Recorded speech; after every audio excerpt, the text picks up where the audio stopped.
Yeah, because you'll hear it yourself. It's such a significant drop off if you go to the left, right, up or down. It's like it's noticeable even just here. Okay. So you can still hear it, but the quality just drops.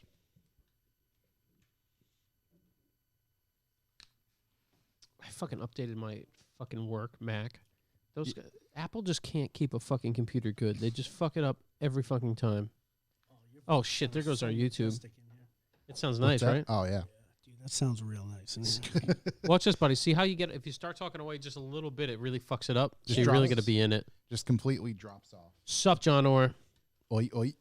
Wow. Good to see you all up in this chat. Got the boys of summer in here. Things like all loosey goosey. I don't know what's happening here. Get a little wrench on it. There we go. Let me chuck a wrench on there. Ah, man, this fucking. With the boys of summer. Revival Motoring. We need a boys of winter. No, it's gonna be autumn. summer for everybody. It's still March. That's true. Corey Spring. Ivorone in the room. Hope YungBen brought some content. I hope he. Never mind. I have some content. Oh, get that, Corey? Some. What is it? Garrett in the room. Garrett, same last name as you, Oh boy. with a high dad. Better watch my voices then. Katie in the house. ASL. That would be 18 female. East Providence. That's 14 OCP. One of our faves. Rickett Mail. Up in this bitch right now. Rickett Mail. Rail Mick. Rail Mick. Mail Rick. Is that his username? No, it's actually his name. Tony Smith, and we got to go off the air. Oh, God. My favorite, Tonga. Tony, I've been meaning to shoot you a text. Live with the boys of summer. Hit me up with the lead times for them things. Ransom You know Pete what I up in mean. the house. Ransom Pete, been meaning to hit you up. Hit me up with the delivery time of that thing. Keep that thing on it. Tesla did real good today. And luckily, your boy got back in like a fucking idiot. But Rick V-Dub, the family got the shirts today. Glad to hear it. I got my shirt today. And it's amazing. Tonga Smith, I've been fighting to get you on this podcast, buddy. I think it would be hilarious. The boys think it would be a fucking train We're wreck. going to save him for the next podcast-a-thon when we have to fill like 8.5 hours. Pete, we're ready, buddy. We can make that happen this weekend. I got to clean the room up a little, but I got places. Little storage spot. Shouts Ghost Images. Shouts Ghost Images. Shouts to Rusty Nuts. Charlie Bloomberg. It's your boy. I got a sell order on that stuff if it hits below 485 today. Kyle, just so you know, we're at the pre-party, which is just It's like the party, but before it. I mean, Kyle's literally looking at it. about 5 or 10 minutes of baloney, and then we'll get into the real It's deal. literally the best good, part man. of the podcast. That's why I'm here. I feel like Chuck and Pete's thing is be way sillier than ours, Josh. Oh, He's trying to 100%. build up a little rapport with you, get on the podcast. Oh, no, 100%. No. Yeah. Chuck and Pete's thing is like, it's not even on the same playing field. Chuck and Pete's thing is always a bad decision. Yeah. Oh, Pete, that fucking Toyota thing you sent me, that truck, I've been sweating that, man. Oh, my God. What? It's like a two-door Toyota, what's that, a Land Cruiser? Oh, okay. Yeah. JDM one? Yeah. Yeah. Well, 3-liter turbo diesel? Yeah. Those things are. That'd They be a bring it. fucking disaster to bring over, but They I think I'll bring- want. Bring the feels. Let's hope that Tesla doubles. I don't know about that. buddy. That's what I'm banking on. Where you at Hopefully right it now? doubles, and I'm going to sell it. It's like 488 right now, which is crazy. 500. 500, I'm chopping. It's getting the fucking chop. It's at 486. You know, don't bring down my mood, young Ben. I just lost $2. Oh, man, my little guy's on here now, too. Is he? Oh, yeah. What's up, Kyle's sons? Is he familiar with the C word? I don't know. He's about gonna to be be. today. What do you? YB bring for snacks? Excellent choice. YB is despite being he's an old soul because he loves combos. He's got combos and raisins. He also got me some Sour Patch. We got some of the finest Sour Patch watermelons, and they already had a bag of pistachios. And while I'm at it, we're gonna crack that Monster Rehab. And he bought me a pumpkin spice coffee. Was it made properly? It was solid. solid pumpkin spice. Designs by Noah in the house. Hi, Katie Designs. Yeah, that's my little 8-year-old. That's what I thought. Hello, Designs by He's got Noah. his little Instagram page. Thank you for checking in. Should probably get off the broadcast now. Yeah, it's bedtime, buddy. Howdy exclusive. Show. Earmuffs. We have to put out a child disclaimer. I'm sure he's heard way worse. I'm Yeah, sure my probably. 5-year-old and My 3-year-old wife just has the signed mouth on. of a trucker. Big shout to that support structure back home. I need it. Hopefully the door's not locked when I get home. YB's no Skittles today. I never get Skittles. No Skittles. Yeah, Pete. No Skittles, buddy. Get something against Skittles. No, I like Skittles. I just don't get them. My son found they found some Halloween candy yesterday, and he just before my wife could even stop and made a half bag, king size bag of Skittles. Dude, he's 2. Did you leave the house? He was partying. Yeah, I left. Yeah. You go to work. Yeah, I went back. Hey, I gotta go back. Yeah. They need me at work. It's I'm gone. 2 o'clock it's in the 9 morning. p.m. Doesn't matter. I'm leaving. It's your boy Charlie Buckhunter. Kenner in the room. What's up, Kenner? Charlie Kinder. Buckhunter. Charlie Buckhunter. Dude, I saw a buck. I was out in the woods building a path when I was quarantining. Yep. And I drove by like a whole fucking flock of deer. A murder of geese. And I stopped and I looked over and they're like 15 feet away from me. I'm like, whoa, what's going on? And they're just staring at me. It was a 8-point buck. Yeah.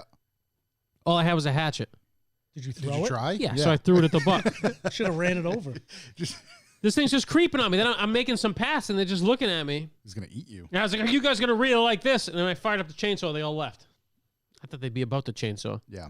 But never again, man. I could have gunned that buck down with my 9mm, no problem. With the Glock, a little Glock City. Just Chuck, turn, you could have used your other pistol. I usually try to keep the Glock 17 on me when I'm in the woods. Keep that thing on me, you obviously. In didn't. case I get stuck in briars. Nothing gets briars off like a couple 9mm through it. oh, these thorns. Let me just unload a clip. Yeah. At least my wife will find me. Yeah, magged on every single time. We want to raise a quick question here to everybody who's in the late chat, if you will. I'll probably post this up tomorrow as well, but we were thinking about trying to maybe switch back to Twitch. We feel like that had some benefits to it. But as a user out there, whoever's out there, let us know. Do you prefer Twitch or the YouTubes? And remember me, because it would create more work for me, but still. Yeah. We want to do what's better. We were talking to Joey Booth the other day, and he was talking about how much he liked Twitch more. And I, from this side, like the Twitch more, too. I just think the chat was better. I don't know. It has some benefits. It definitely adds a ton of work for us to do, but the Twitch was sick. Yeah. Can you stream to both at the same time? That's what I'm going to try to do. I think you can. I know if I tried to do that right now, it would mess everything up, but I can try. Oh, my God. We got new web people to work on my website at work today. We got them like a couple of weeks ago. And like our UPS, we have a thing that calculates UPS shipping, all jacked up. So I went in because I used to do web stuff like 10 years ago. I see the module's out of date. Update the module, shuts down the whole goddamn thing. The strength of the email worded to me was astonishing. Oh, they were all caps. It was amazing. They were yelling. So then they fixed my UPS problem. So your boy fixed it. You got shit done. Hit the board. In short, old Charlie Eagles fixed it. In a roundabout way, you Yeah. were responsible. Yeah, I'm sure it cost me an insane amount of money for that early response. But you know what? They're all working from home. You know what I mean? You should get a discount. Camera's good. We're up and running, obviously. I think we have everything checked Everybody in off. a pre-party say hey. We didn't get any response on the Twitch. No, Twitch chat room's YouTube totally up to question. lunch. No. Maybe it just broke. I don't know. No, I think people sign in just to pretend, and then they all dip on us. Yeah. Well, it makes us feel good. Yeah. Thanks, guys. Yeah. You're good with you're good with the reads, right? Oh, am I, buddy? Okay. Yeah, Charlie IT department. You're goddamn right. I was like on the cutting edge of technology 10 years ago. Turns out that stuff has changed 200 times since then. Charlie Gates. Gates. Hey, I'll tell you about that guy. What's that? What's the Facebook guy? Charlie Zuckerberg? Charlie Berg? Zuckerberg. Zuckerberg. Borg, yes. Hey. Charlie Gates. Yeah, Bill Gates, man. That guy engineered the whole thing. Everything. He's trying to get your DNA. Don't get tested. Doing Don't it, get tested. He's doing it right now.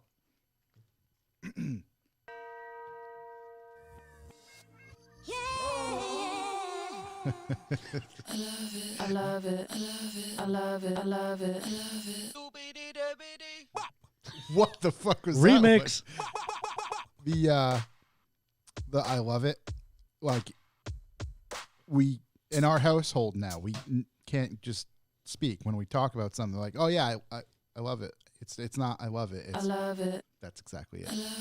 No matter what. I don't know why this board contains two different I loves it. I mean, why not? I'm assuming you downloaded that. Yeah, I think this also translates to I love it. This is my podcast is This this? is my corny ass board. The hell is that? Is that the sound at the center of the earth? I think it is. Yeah. And Ready? this is the board I'm not allowed to touch.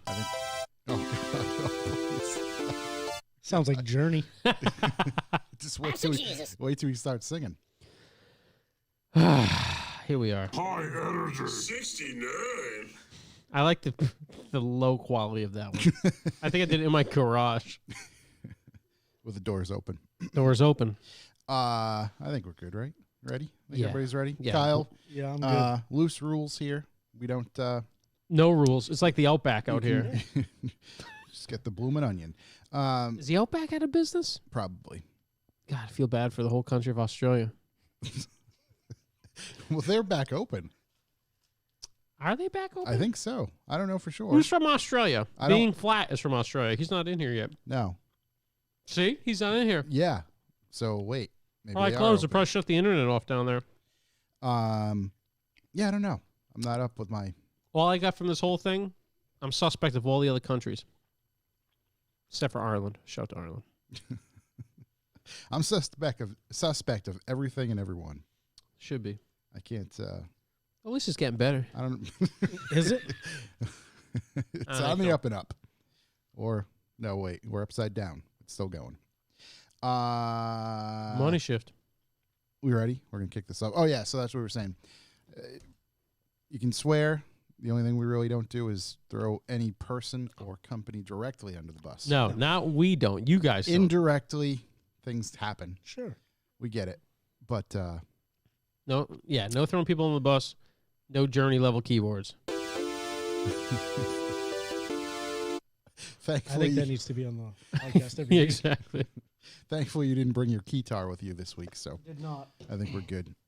Ooh, this energy drink's hitting today, boys. Oh boy, ready? Let's go.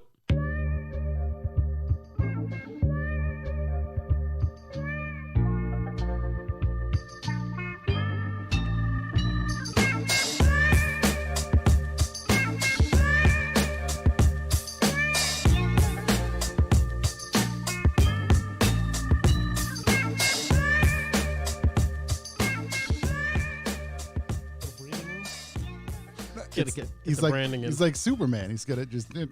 That's it. That's it. Look at that. Welcome everybody. I am Josh Garcia, and this is the Revival Motoring Podcast. As always, I'm joined by Chuck Who It's a me. and Corey.si in spirit. Wet market. He's not dead. He'll be back next week. In his seat is YungBen, and he has a bunch of news, a bunch of relevant topics, and he's ready to bring the hot fire, right? Yeah. You good? Yeah. Got your combos? Yes, I do. Got your Timbos? Rocks. Yep. All right. Are they and- strapped up? Survey says Negative. no. no. Those things are looser than a pair of ice skates. Rocks. In studio, we also have Mr. Kyle from KD Designs. What's up? We're going to sit down and talk to him about his story, his recent move, and a toy drive that's coming up this coming Sunday. So, A friend, enthusiast, neighbor, father, lover. husband. All of Hit the the above. soundboard. No, You failed. Oh, God damn it. that's Nailed it. That's what he was looking for. But before we get rolling, this episode is brought to you by Oh, my God. Give me a second. us, Revival Motoring. There we go. Visit revivalmotoring.com, where you will see some stuff for sale, some stickers, some air fresheners. We want to sell all those air fresheners before we make another one because we have a bunch of designs ready to go. Some magazines left. It's only like 5, maybe, something like that. So visit revivalmotoring.com. On that website, right now, you'll also see what is best described as a trial of the classified section that's going to be coming up. So in about a week, the actual classified section will be dropped, and you will be able to purchase space on there. It looks strong, Josh. Thank you. We're Thank having you. a lot of fun I with think that. I think it's going to work out pretty good. I hope. We'll see. We'll see how people like it. I like to keep things It's simple. a curated classified.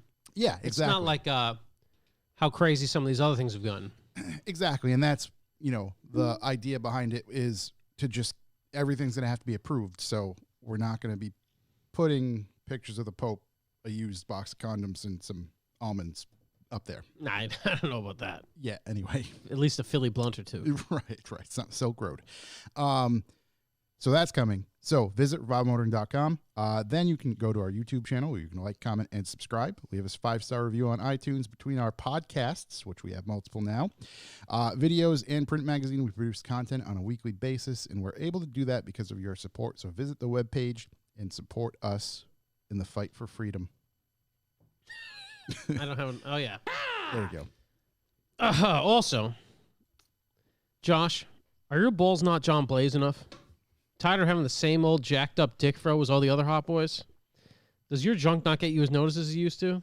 It's probably time to give that baby a refinish. And I've got just the guy for you. Manscaped at Manscaped's Ball Refinishing. He's not a simple trimmer, waxer, first-time ball cleaner-upper. No, they are ball enthusiasts. A lot of the quick fix boys are basically just combing out your sack. Just like at the club when the lights come on, sweet Jesus no. Manscaped is a full-service ball trimming and refinishing shop. We're talking full-blown trim gear, balm, deodorant, and tumbling equipment. Here's a testimonial from one of our happy customers. Hi, I'm Chuck Hu, and my balls were trimmed by famous blind recording artist Stevie Wonder. He tried, but these babies weren't my Sharia more. Manscaped went through these babies and not only unfucked my nuts, but made them better than new. Now these beautiful nuts made me realize what a turd the rest of my body is. Thanks, Manscaped. That's right, kids. Get your balls glammed up so you can realize what a turd the rest of your life actually is. Reach out to Manscaped now. Sorry, Junior. Manscaped only works on men, so start saving up. No Manscaped yet. Manscaped. Visit manscaped.com. Use code REVIVAL. That's REVIVAL at checkout for 20% off plus free shipping. The holidays are coming. They have a 3.0 package. There's a 3.0 lawnmower package that you can purchase there. So go check that out. Use code REVIVAL. 20% off plus free shipping. Keep your balls, John Blaze. Upgrade your package with their package. Exactly. They'll take care of you. Third arm for your third leg. John Blaze. You combed out. Nailed it. It was brilliant. Sorry, boys. I'm kind of a budget, so I had to go through an old read you might remember. Did wonders for the other guy. Yeah, it worked. Worked pretty good. Manscaped is coming. Yeah, we put a TM on Manscaped. Yeah, we got to get a hold of that. Yeah. We just The Bushwhacker 300. repackage things. Let's get into the old If you'd like to leave a callback number, press 2. callbacks. Got any callbacks? Yeah, absolutely. Okay, good, because I'm dry. Yesterday, last podcast, we talked about the BMW iX, which in Latin means 4. Anyways, it's their new terrible SUV electric thing. And we talked about how it's not only ugly, but future ugly. And BMW has launched a strange marketing campaign to defend its ugliness. And it's kind of like the title of the whole thing is "What's Your Reason Not to Change?" And they use phrases like "Okay, Boomer," As well as what was one that I seen? I don't know if you have it. Oh yeah, I don't know if you have the other one there, but I mean, it made is me your realize is your car too loud? it made me realize that this car is not only too ugly for me, but it's too hip for me as well. Yeah, there's like what's a commercial about? It's weird. BMW released this commercial that just has Twitter things and social media things talking about what a piece of shit this car is. And they just highlight it, It's just plain strange. And they try to make fun of the trolls on the internet. It's usually best to ignore those. You're right, exactly. And again, in your campaign, like you literally just came out with a new M3 and M4. That sounds fantastic. And you're just taking a very hypocritical approach. It's very strange. It's just it's extremely odd. You got to do what everybody else does, and just deal with it. Yeah. Look at Subaru; they still make cars. Right. No one's ever said anything good about those guys. Yeah. So that is odd. That is very odd. Yeah, it was just a real weird. Like to see even an automaker answering those texts, Right, or just- social media stuff's pretty weird. But to see them then feature it in like a television ad Right. and try to remake fun of the people making fun of them, it's just strange. Right. Again, I think you nailed it. Just even Just carry on. Yeah, do what you did with the M3 and the M4. Everybody said that thing sucked. You didn't say anything about it. That's fine. disregard. Right. Disregard anybody's feelings. Yeah, show them how much it doesn't suck by making a car that doesn't suck. Yeah. Also, that's probably not a great starting point. Was that thing sucks. Yeah. Might want to. I don't know. How do all these companies continue to make electric vehicles that make Tesla's terrible electric egg Y thing look good? Better. Right. I don't know, because I was going to say maybe they're just not that, but they have to be into it at this point. They have to. Like, there's, why don't you put, not that they're putting all their eggs in those baskets, but like, I wish it was an egg. It looked moving better. forward, that probably should be your bread and butter. And I you know. shouldn't like half-ass it just because you know. Just stick to it and go. Look at the Cybertruck. They didn't answer you. Cybertruck got made fun of. Now it's the best looking electric pickup truck on the market. They said they're redesigning that whole thing, though. Really? That's what I read, buddy. Oh man, talk about backtracking. I wouldn't expect that from Musk. Who knows? It'd probably be redesigned to make it crazier. More, It's just a rectangle now. more angles. Yeah, it's just a giant rectangle. It says Cybertruck spray painted on the side Yeah. by someone that's not proficient with spray paint, kind of like the first one. So I got that. Also, I raised the K truck, which I know is sacrilege to our lower it crew. Yep. I raised it to about the maximum the coilovers can go to. And you know what? It's strange, but suspension actually works when it has Travel. travel. Because that thing was riding like a bag of shit. It's not rubbing the CV shafts anymore. It probably still is. You're gonna frame notch that thing? Yeah, so I can get even more clearance. Yeah. No, so I raised it. It rides like a champion. And you know what I then went and raised? A day later, raised the GTR. Oh, it's magic. Did you really? 1/4 inch in all corners. Wow. Oh, my God. You know what's funny? I'm raising everything. I'm raising the M3 when I get home. I raised the E36 the other day. Raised it. Raise everything. Raised it about half an inch. We're going raised. Yep. Although it is winter, and I'll probably be shamed into lowering everything back down to 1/2 inch as soon as the next dark spring comes around.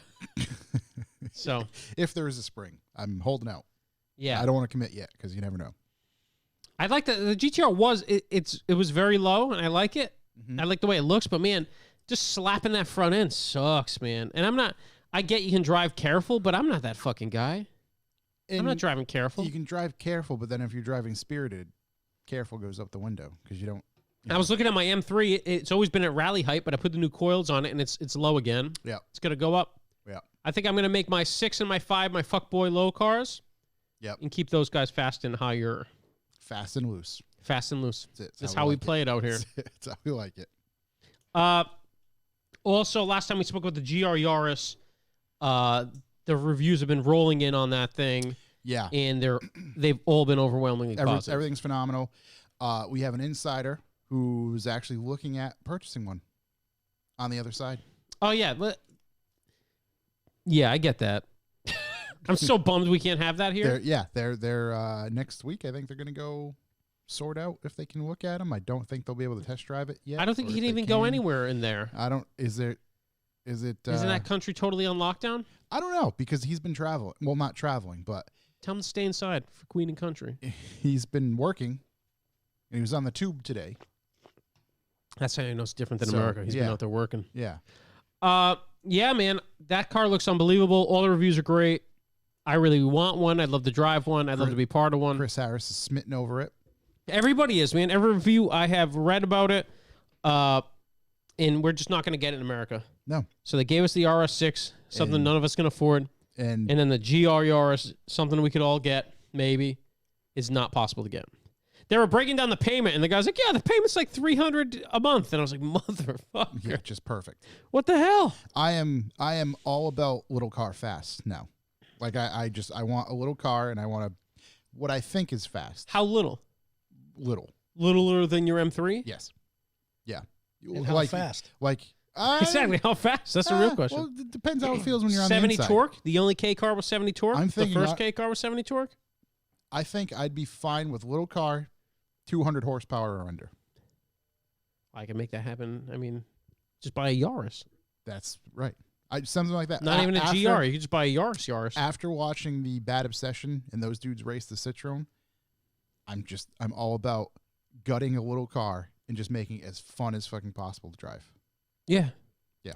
That's it. That's where I'm at. Fit. I was thinking Honda Fit. Be fun. You should get a little K car in like 2 years.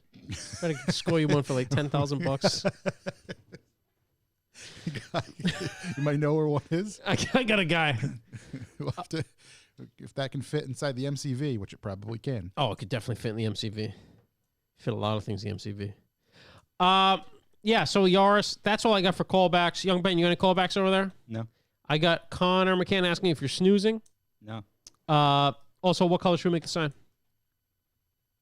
Blindsided. How do you even have hesitation at this Oh point? my god! Like, I've been listening to this, and like every week it's a problem. Oh, it's okay. I It wanted to shouldn't- go with something to match with the green and red, but So what are you thinking, maybe? Something between green and red? What do you get when you mix those together? Purple, blue. Old Benny color chart over here? let's just go red. We're going red. All right. Why are you making it red? For Christmas. We haven't even gotten to Thanksgiving yet, YungBen. Josh, you're the one that set the lights to you. I know. Yeah, I you said did. I said let's get festive. Okay. All right. Ladies and gentlemen, I apologize. You will never get Oh, those man. 2 minutes back again. we will, however, move on from here. What else do we have for callbacks? Things I will don't- get better. I don't have it. Stay hopeful. Let's hope. I don't think I have any. I'm sure. You I'm have any probably callbacks over forgetting there? Some. I'm gonna. Yeah. You want him to play you a Journey piano solo while you look through your phone? No, it's okay. I just want. I'm gonna Little look wheel quick. in the sky. I'm gonna look. Very, The wheels in the... Oh, my God. I'm gonna look very quick. I thought about don't putting think my I have stock any. wheels on the K truck. It's got little truck wheels on it. It might have to happen, man. Could be cool. Little 12s, I think, you know? Nothing Yeah, says this guy fucks like a tiny truck with 12s on it. They're not 14s, they're 12s. Keep them clean though. I keep them clean, though. Real clean. Steel. Easy to keep them clean. It's tiny. Want to call the boys? Yeah, get the boys over Gotta here. cue 'em.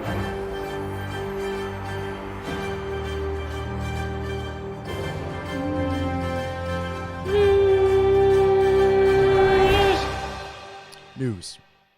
What's happening? Subaru. Oh, boy. Subaru.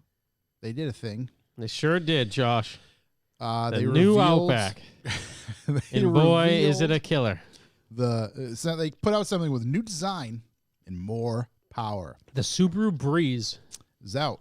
Mm-hmm. It's Cute. out. 22 Subaru Breeze. Cute is a perfect way to describe it. Cute. I like to call it basically a two-door Honda Accord because I call that's- it not for me. That's all I see when I look at the back end of this thing is a two-door Honda No, Accord. Corey's right. It is a Honda Tiburon rear end.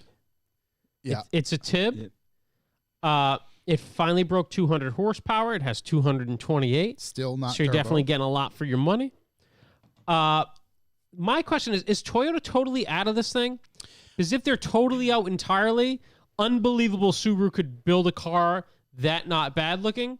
If Toyota's still involved, that thing's a piece of shit and ugly. I think they're still involved because Okay. I think there's still going to be an 86. Now, it's odd that they didn't release them together. I don't know for sure. Maybe I we don't can- think I don't think Toyota's going to put another one. Did they- Wasn't that going to be the 4-cylinder Supra? YungBen See, special? that's what I'm trying to sort out is just where the snakes either continue to twist or untwist. Yeah, I don't know. The I don't snakes. quite- I don't think they're locked anymore. So yeah, I mean, if Subaru made that without any help from Toyota, it's like a wildly futuristic and good-looking design for Subaru. It really is. Yeah, that's a good way to put it. If Toyota made it, it makes sense because it kind of looks like a Lexus. RCF. It has some RCF cues. So according to the chat, 86 is coming soon, and they are involved, Oh. which I thought was the case. Yeah, well, that explains why it doesn't look terrible. It doesn't explain why the engine's terrible, but that's just because they're keeping a super motor in it. Right? They can't dig into the 4-cylinder Supra. But it's interesting to me that they're still making it despite there being a 4-cylinder Supra.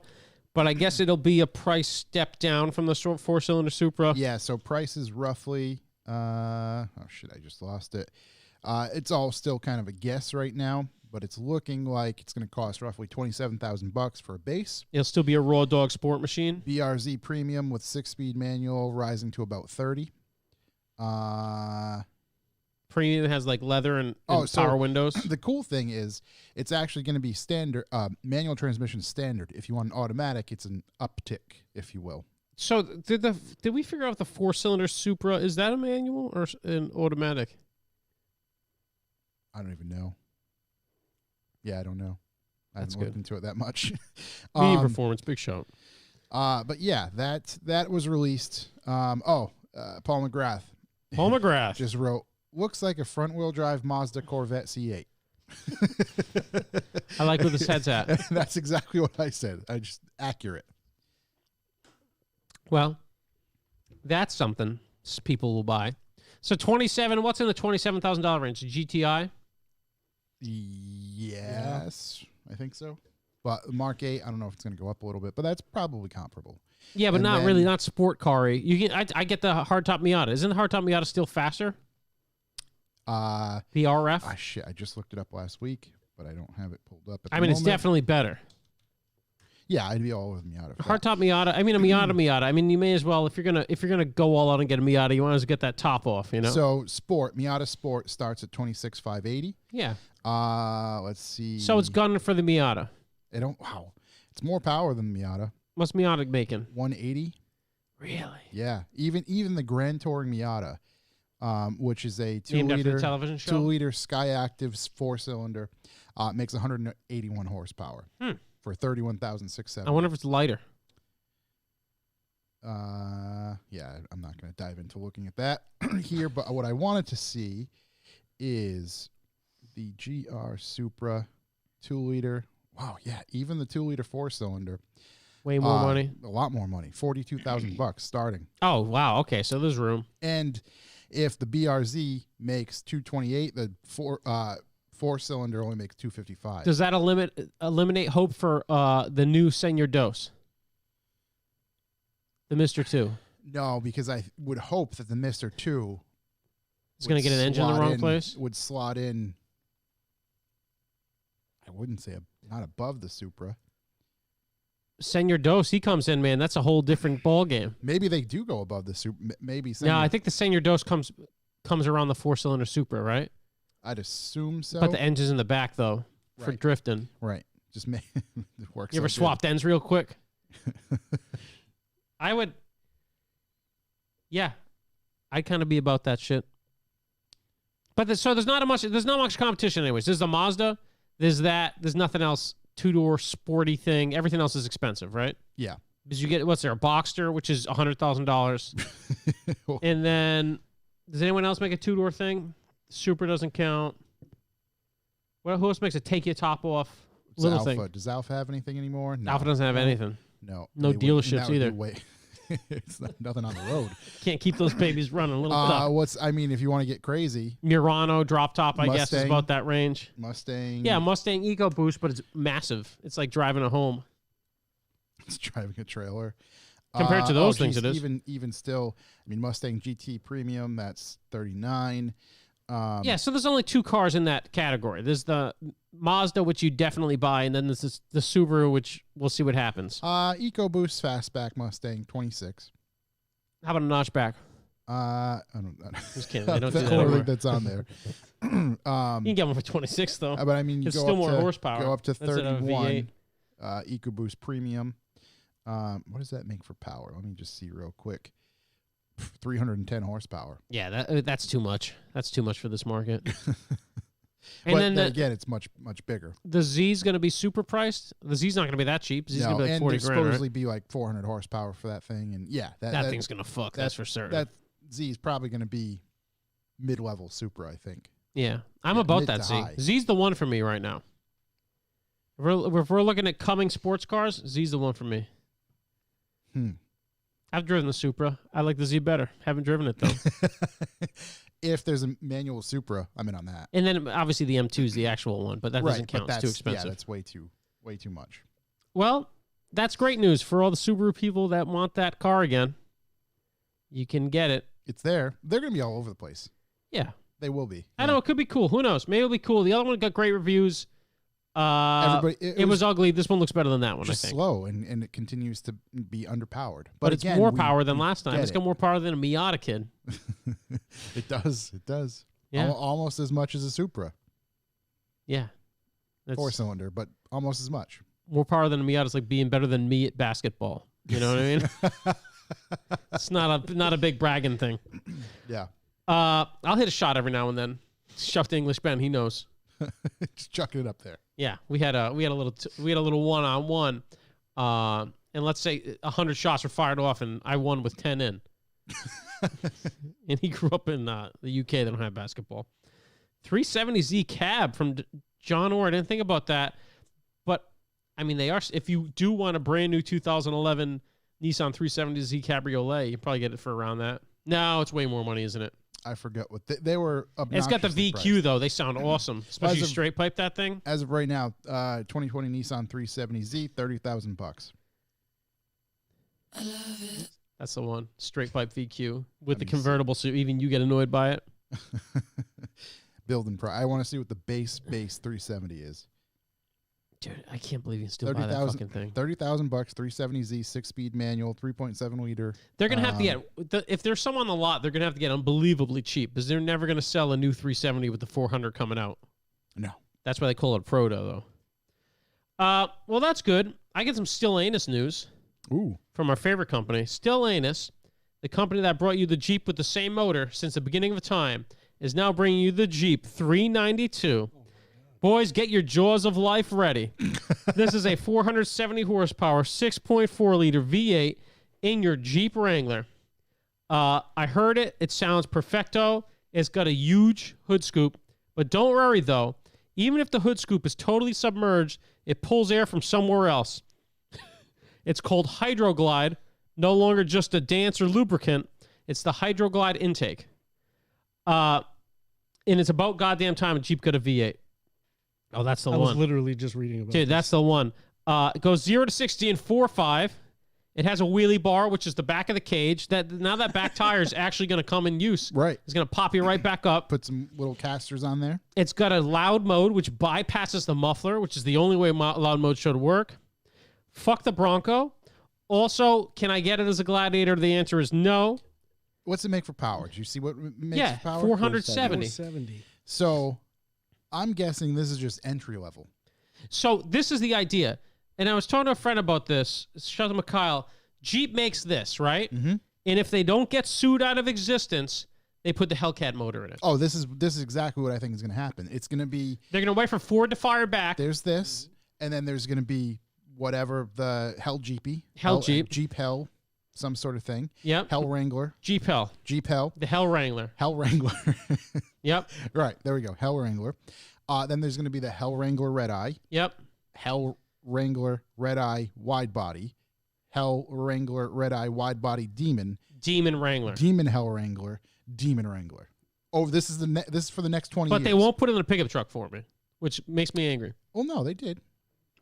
Nope. Yeah, well, Not a Jeep pickup truck. no, well, Jeep won't put it in a that's not pickup truck. a pickup truck. It's a Gladiator. Jeep won't put it in a Gladiator. All I'm waiting for the Helivan. We're still waiting for the Helivan. Yeah, Yeah. I that's need the one. I need the Still Anus Helivan. That's all that's left at this point. If you put that supercharged V8 in a Caravan and left it front wheel drive, I would buy it. Hold on, I just thought of something. You could spin tires at 130 miles an Do hour. they still make the Dart? No. No. No. No. They stopped making that thing. So They there's stopped making that car a decade ago, So there's buddy. no Yeah, they chance made at a it. Hell Dart. Hell Dart, no. Hell Neon. No Hell Neon. Fuck. Dude, a Helivan? Imagine that. I'm holding out for the Carohel. I'd be down with the van. Yeah. But Carohel? Carohel. Carohel? Helivan. Helicar. Yes. Helicar. So that's awesome. And then I said it's got the Hydroglide intake system. Lubrication. Yeah. Astroglide was taken. So they went Hydroglide. But so, yeah, you can dump that thing. You can drive it up to the goddamn hood scoop. It's got a WRX hood scoop on it. Not a problem. It's going to sound cool hearing those things. Oh, yeah, dude. It comes with the jaws of life. Well, no. Here's a question. What do you think's more dangerous, this or the pickup truck? This. I think this as well. Yeah. I mean, the pickup truck's going to have more assholes driving it, but the Jeep's going to have more guys not used to V8s flipping them. Right. And, I mean, especially when you take the doors off. Summer. Oh, my God. You got your leg hanging out. Feet out. Oh, my God. Imagine feet Hands. out. Your sandals are on. It gets Imagine caught. you get your Birkenstock on and you hit 0 to 60 in 4.5, losing on the freeway. All while listening to Dave Matthews. Dude, I mean, it's just going to be the a amount disaster. of lost Birkenstocks and Dave Matthews blaring on the highways these days. It's just CDs scattered across the highway. There's nothing like rock crawling with 470 horsepower at your broad toe Disposal, tips. just Your bare toes on the highway. on your unkept feet. Exactly. There's nothing like it. Dude, imagine you go to like a drive-in Dave Matthews concert. Be incredible in that thing. And you're just chucking revs the whole time. Yeah, the wah-wah. With your bypassed muffler. Exactly. Put this baby on bypass and break out the Astroglide. We're going. Jimmy Buffett concerts. Oh, my God. Just grilling hot dogs on the fucking headers. But why not a Gladiator?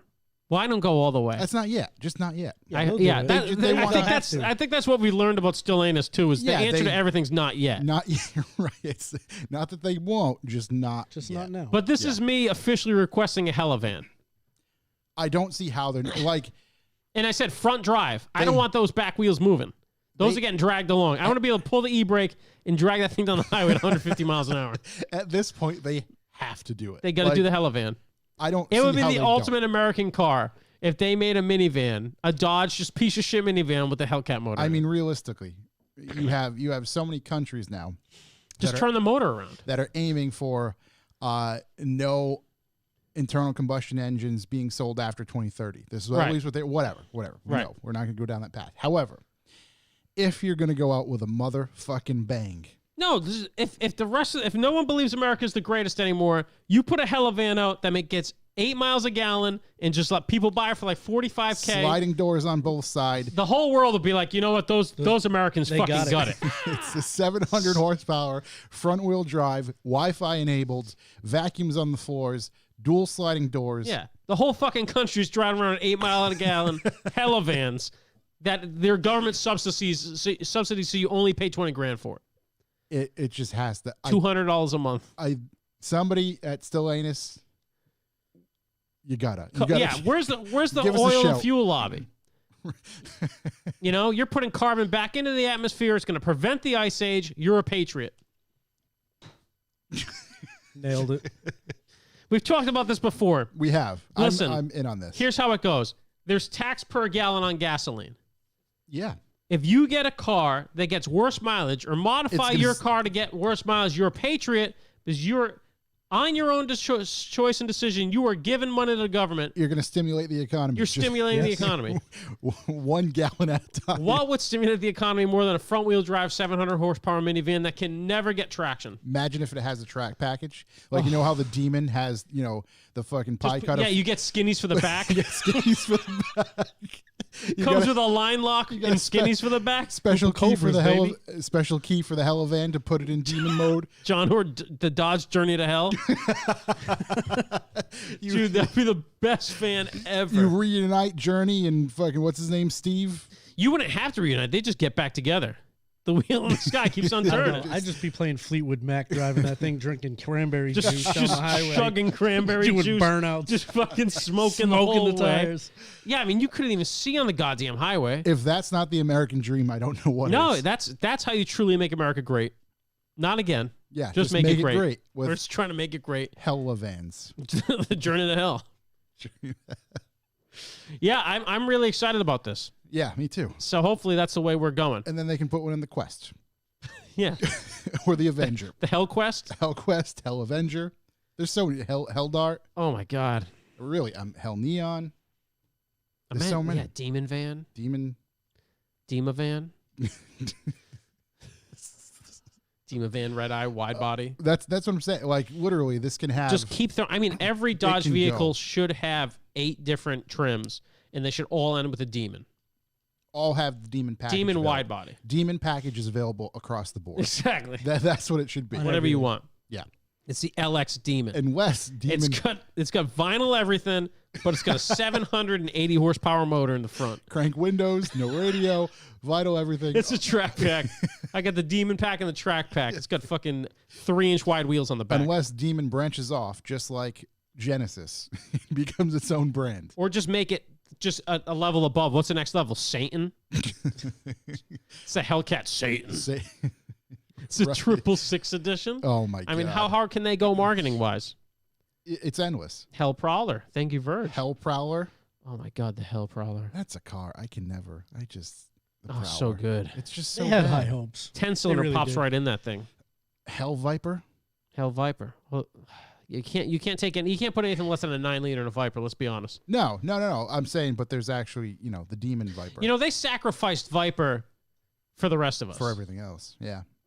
I was sad when they sacrificed Viper, but now I look at it, and with the imminent release of the Hella-Van Yep. or the Journey to Hell, Yep. I'm okay with it. If they Whatever. if they release this thing, we need to celebrate it in some Stratus in Hellcat wide body Scat Pack exactly. base VR. That's a beautiful car. He knows exactly. He's on our As a level. man whose best friend's parents had a Stratus when we were kids, driving around 15 years old, wish I had a V8. What the fuck was it? There was a Mitsubishi 3000 GT. What was Dodge's? The Stealth. The Stealth. Yep. There we go. The Hell Stealth. Hell Stealth. The Hell Sheath. Demon Stealth. Stealth Demon. I don't know. Done. I just think there's a lot that Stellantis can do for us. Me too, buddy. Me too. What else do we got? Oh, that was. Well, I have. While the world is in flux, the UK is spending time on the real issues. The UK will ban the sale of new combustion vehicles by 2030, and then they're going to ban hybrids by 2035. Oh wow, I didn't know. And this is part of the green industrial. Not to be confused with the industrial revolution that changed the world, but this is going to be the green one. So my question is, 2030 is not that far away, especially with years like this. seriously, that's This year's gone. it's only a couple months realistically. I don't know. I feel like it's a pretty high bar. I mean, go ahead and do it. I don't live there. Right. Sucks to all our listeners out there. Buy your GRRs now. We're getting 8 mile a gallon, 700 horsepower minivans. You guys are banning hybrids. The hybrid thing. That'd be a real way to separate us from the pack, man. Yeah.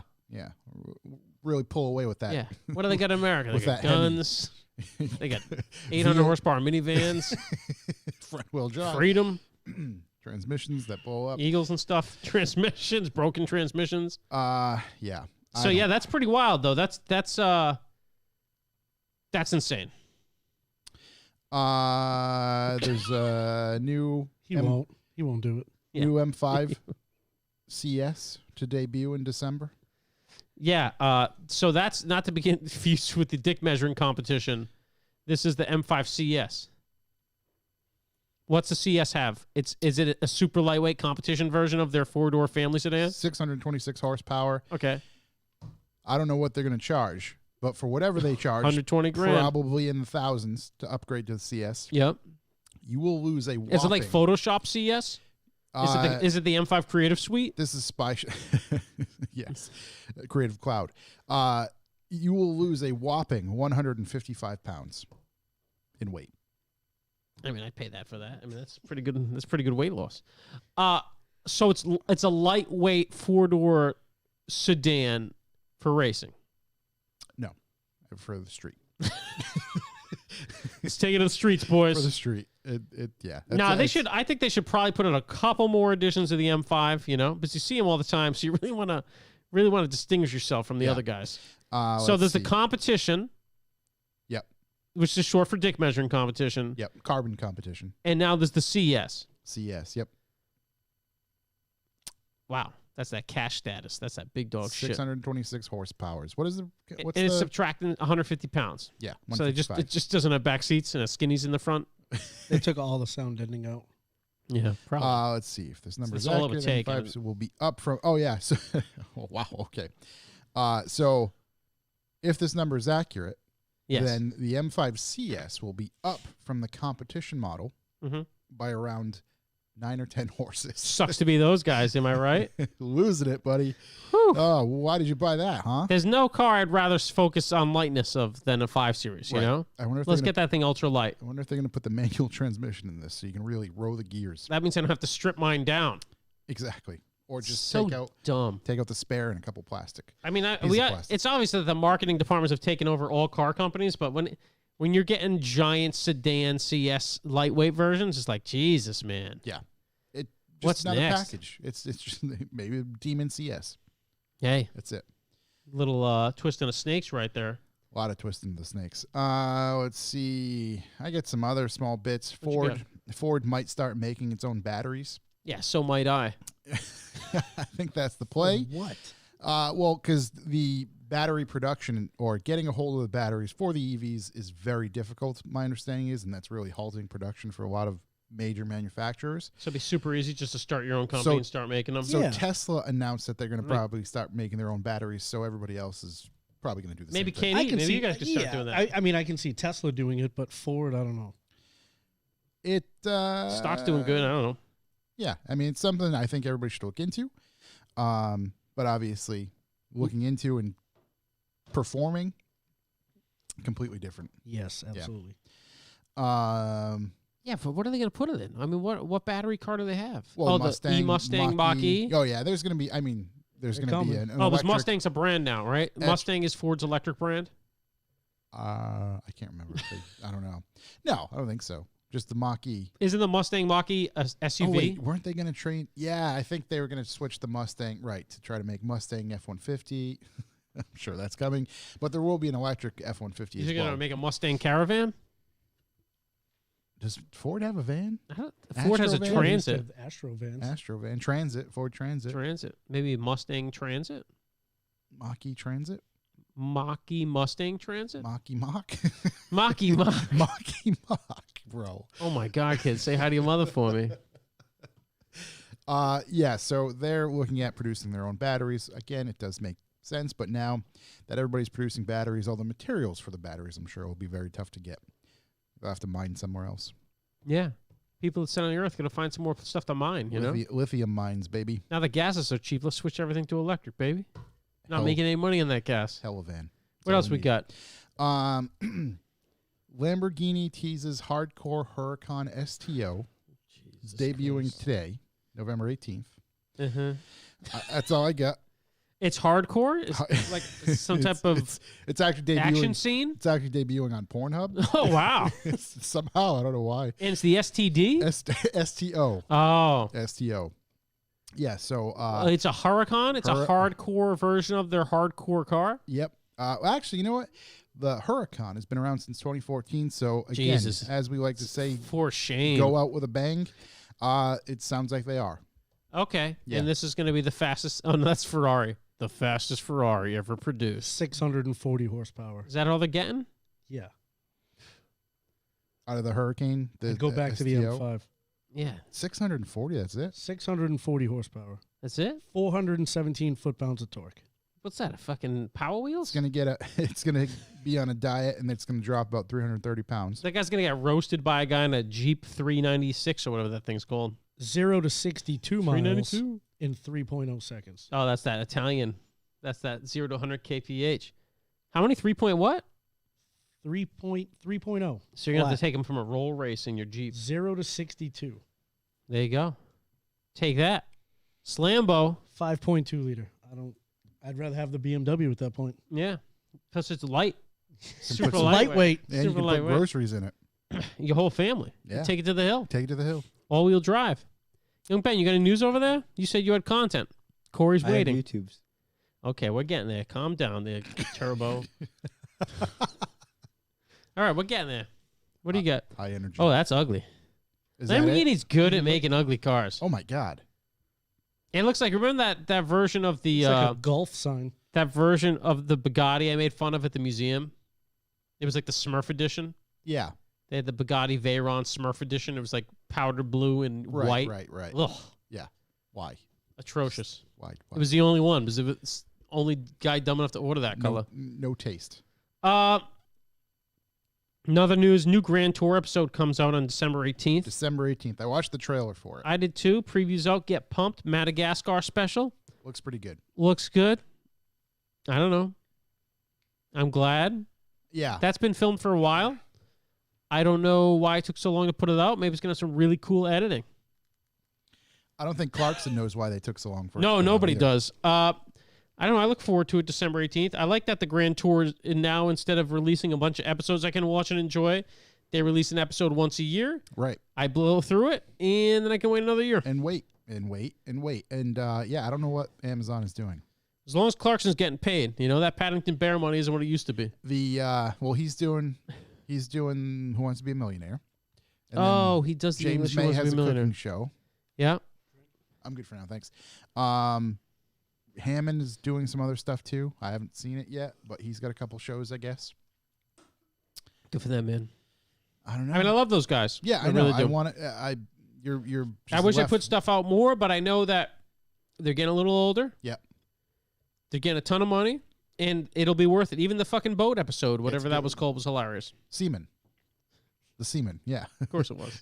And what's this one going to be called? It's the Hunt, right? There's a No, the Big Hunt. The Big Hunt. That's what it is. The Great Hunt. The Great Hunt or something like that. The Huge Yeah. Hunt? Yeah.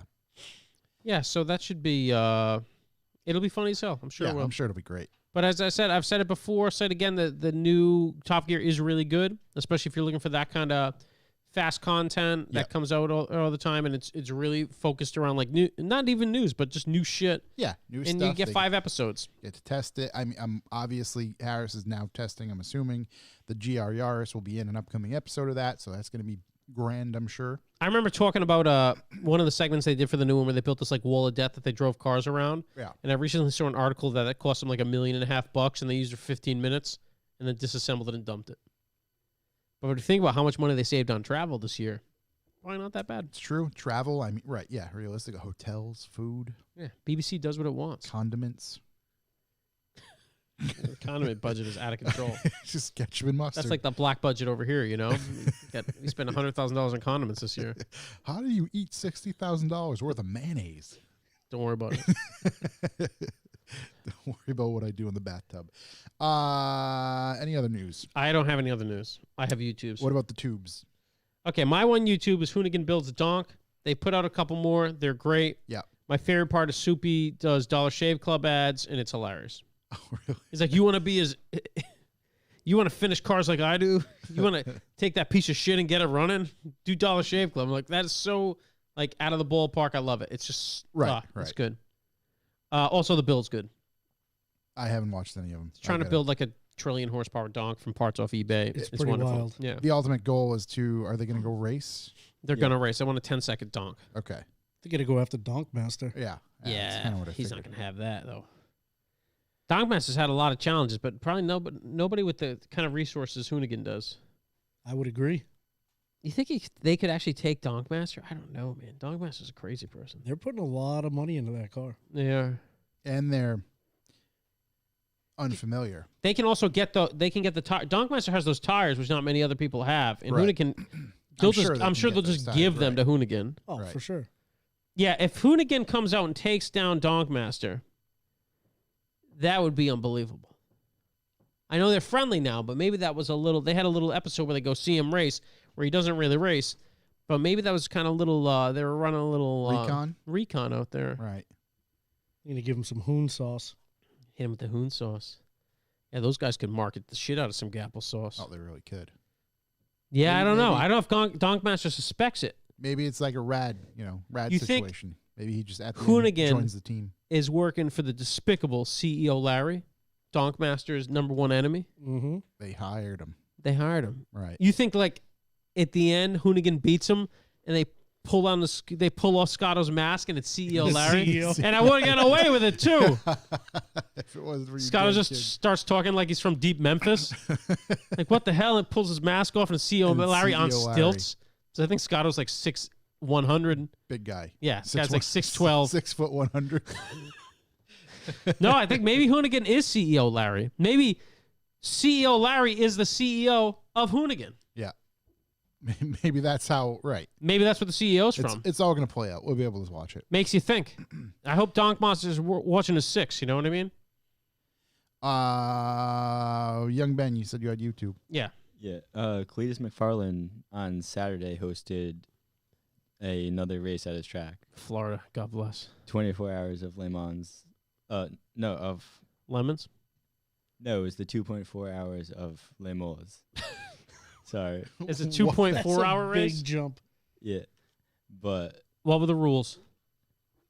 Crown Vics. Crown Victorias. All sorted the same. Yeah, all exactly the same. Not exactly the same, but as they didn't like check every motor and everything, but they were all provided by Cletus for the race. There was 20 cars. Yeah. Were they all Team- piloted by influencers? Yeah. Okay. And they had a NASCAR driver, a bunch of FD drivers, a bunch of YouTubers. Was it pay-per-view? Yeah, they did pay-per-view and Fucking Cletus getting his, man. yeah, and then Who there, Way to won? do it. Let's get right to the chase. it was PFI Speed, which is people that work with the boosted voice, which do a lot of turbo Hondas. And they won 2 Crown Victorias. no. Here's a $2,500 value. Here you No, go. they got actually $5,000 and 2 El Caminos. They got $5,000. Immediately because- eliminates Which the one's $5,000. worse? I'll just take the $5,000. Just take the $5,000. Just leave the Caminos. Yeah, I'm good. Yeah. Good. No, they got $5,000 for taking out the NASCAR driver because they spun him out into a wall. Wow. So that was like a bounties. bonus? I like that. Yeah. Okay. So there's a bounty. There was a Yeah, bounty. There was a one That's of the illegal in company- every other race. Yeah. I one like of the that. companies that sponsored it put a $5,000 bounty on him. Well, that's interesting. Okay. Yeah, I like what's going on. Were there fucking monkey fights as well at this thing? Yeah, they were- offshore monkey fights, No, they had monkey knife so fights. Nobody. halfway through the race. They changed drivers, Yeah. and in between the driver change, there was 5 minutes so people could mess with other people's cars and stuff. And there was a few fights, What? There was. like actual like wrestling matches with refs in the middle of the field. On I feel the like I track. need to watch this. Jesus Yeah. Christ. Jesus. Wow. This is an event. I feel like left out. I know. Yeah. Just watch it on PCP. See what Yeah. happens. Jesus. There's a couple. Grab some bath salts. Make some popcorn. No shit, huh? There were wrestling matches and monkey fights. What else was there? Anal ring toss. A man fashioning a canoe out of a log? No. No. It's just a bunch of Nirvana? smashing Crown Vics into each other, basically. I mean, Okay. that sounds like a good time. Yeah, that sounds like. I think Cletus is living his best life. Yeah. Oh yeah, and all of them have nitrous. He's the only one having a great year in 2020. Yeah, he bought a racetrack. Yeah, when right. Exactly. coronavirus And, hit. and that's why. 'cause He bought it and has- he's like, yeah, fuck it, we're doing it anyway. I'm Yeah. in Florida, right? He's got his own racetrack. He can do what he wants, film what he wants, have a limited amount of people there, and have a fucking bang old good time. And it's right next to Bradenton Motorsports, the drag strip that he races at. Okay. It's How where long? You watched the whole event? No, I didn't watch the pay-per-view. I was at work. Oh, Some didn't pay for that shit. He just I was gonna say. bootlegged it. I was just curious how No, long. That on some of the, Hot Watching on Box. someone's YouTube live. no, some of the other YouTubers posted up videos. Okay. All right. What do you charge for it? I think it's like $10. $59.99. It's I'm trying to think what we can do for $5. How many followers does he have that would pay that $10? Oh my god, I for- can all only of it. imagine. he has, I think, almost 2 million. I think he's at 2 million. Wait, he has more subscribers. followers than us? Yeah, Just I think a we got little 600, right, buddy? I don't even know if we hit that yet. Oh, sorry. Yeah. No.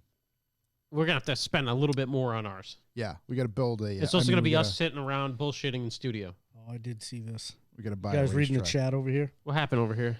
Did you see Whistling Diesel drive in the ocean? Did you No. guys see that? No. Oh, no, that wasn't the ocean. That was Cletus's pond at his house. Really? He rolled over his monster truck into the pond at Cletus's house that has alligators in it Yeah, it's in Florida. With- of course, it's a I did body of see water. it with clip of 5 it. people in it. Oh Jesus! on Christ. purpose, No, he was driving over a van and That as literally- one does in Florida, Yeah, near and a it pond. went sideways. that literally sounds like the worst case scenario. Hey, flip over this How do you monster get truck that 5 you're people in a monster truck? I don't know. This truck's It's huge. literally it's a Chevy Silverado. It Phil. started as a regular Chevy Silverado, 4-door. I saw him getting yelled at by the police on the beach, telling him not to do it, and he still did it. Oh, wow. Florida. It was the ocean, says Medium Performance. Oh, it was the ocean?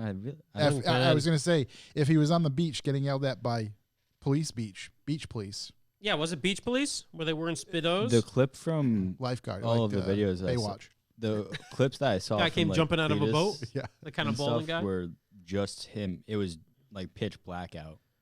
Oh, maybe driving that was over him. Maybe that was him practice flipping Driving over into over a a pond. van on grass. So I don't think that was the On the grass? Yeah, it So was maybe on maybe grass. he's flipped it multiple times. Was he on grass? He must have been on grass to come with an idea like that. Did you ever see it on weed? He drove into the Gulf, says Virgil. All I know is he Thank you, posted this Verge. video a day ago, and it has 2.5 million views. Jesus, what am I So doing we wrong? need a monster truck, body of water, some grass. some alligators, and some grass. Look at this! Look at this ridiculously. We can. Oh, boy. That I'm truck sh- is something. we'll Look at a have to- helicopter. And he's driving it in the ocean. Okay, well, good for him. Yeah. What else we got for YouTubes? Anything? Wasn't there a video of Ken Block racing a McLaren Senna with the most predictable ending of all time? There was, yeah. Ken Block in his nitro-powered Ultra car versus a McLaren Senna, and it was like a drag race. Yeah, it's. They started. I guess the pants store didn't help in that race. There's a thing called. Pardon me if I'm wrong, but isn't the Senna a track car? Unicorn versus. And it's basically on the Hoonigan channel, but a new series it looks like where the Unicorn This itself versus is gonna- that. Right, exactly. Unicorn versus whatever. As expected. I mean, I didn't even have to watch the video.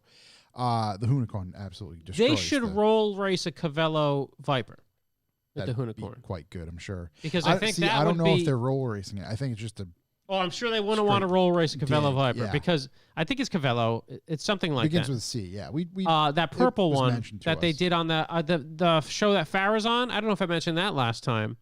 They're doing that show Sorted. It's Rob Spaghetti, Matt Farrah, and Amelia something, and they're getting a bunch of modified cars on both coasts. It's on Rob Ferretti's Super Speeders YouTube. Yeah. Really good show, but one of the cars they pick 10 from each coast, and then they're going to all run them against each other. One of them is that purple Viper with 2,000 wheel horsepower, Oh Jesus. and it's got boost by gear. Oh, daddy. That thing is ridiculous. And I would like to see that run the Unicorn. Yep.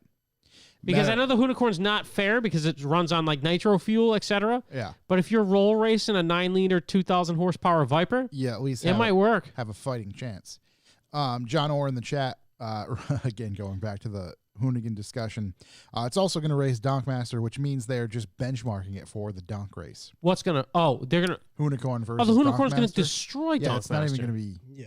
It's yeah. all-wheel drive, a super light, like tube chassis Mustang-looking thing. Yeah, yeah. Running a motor that cannot run a normal gasoline. Running an LS.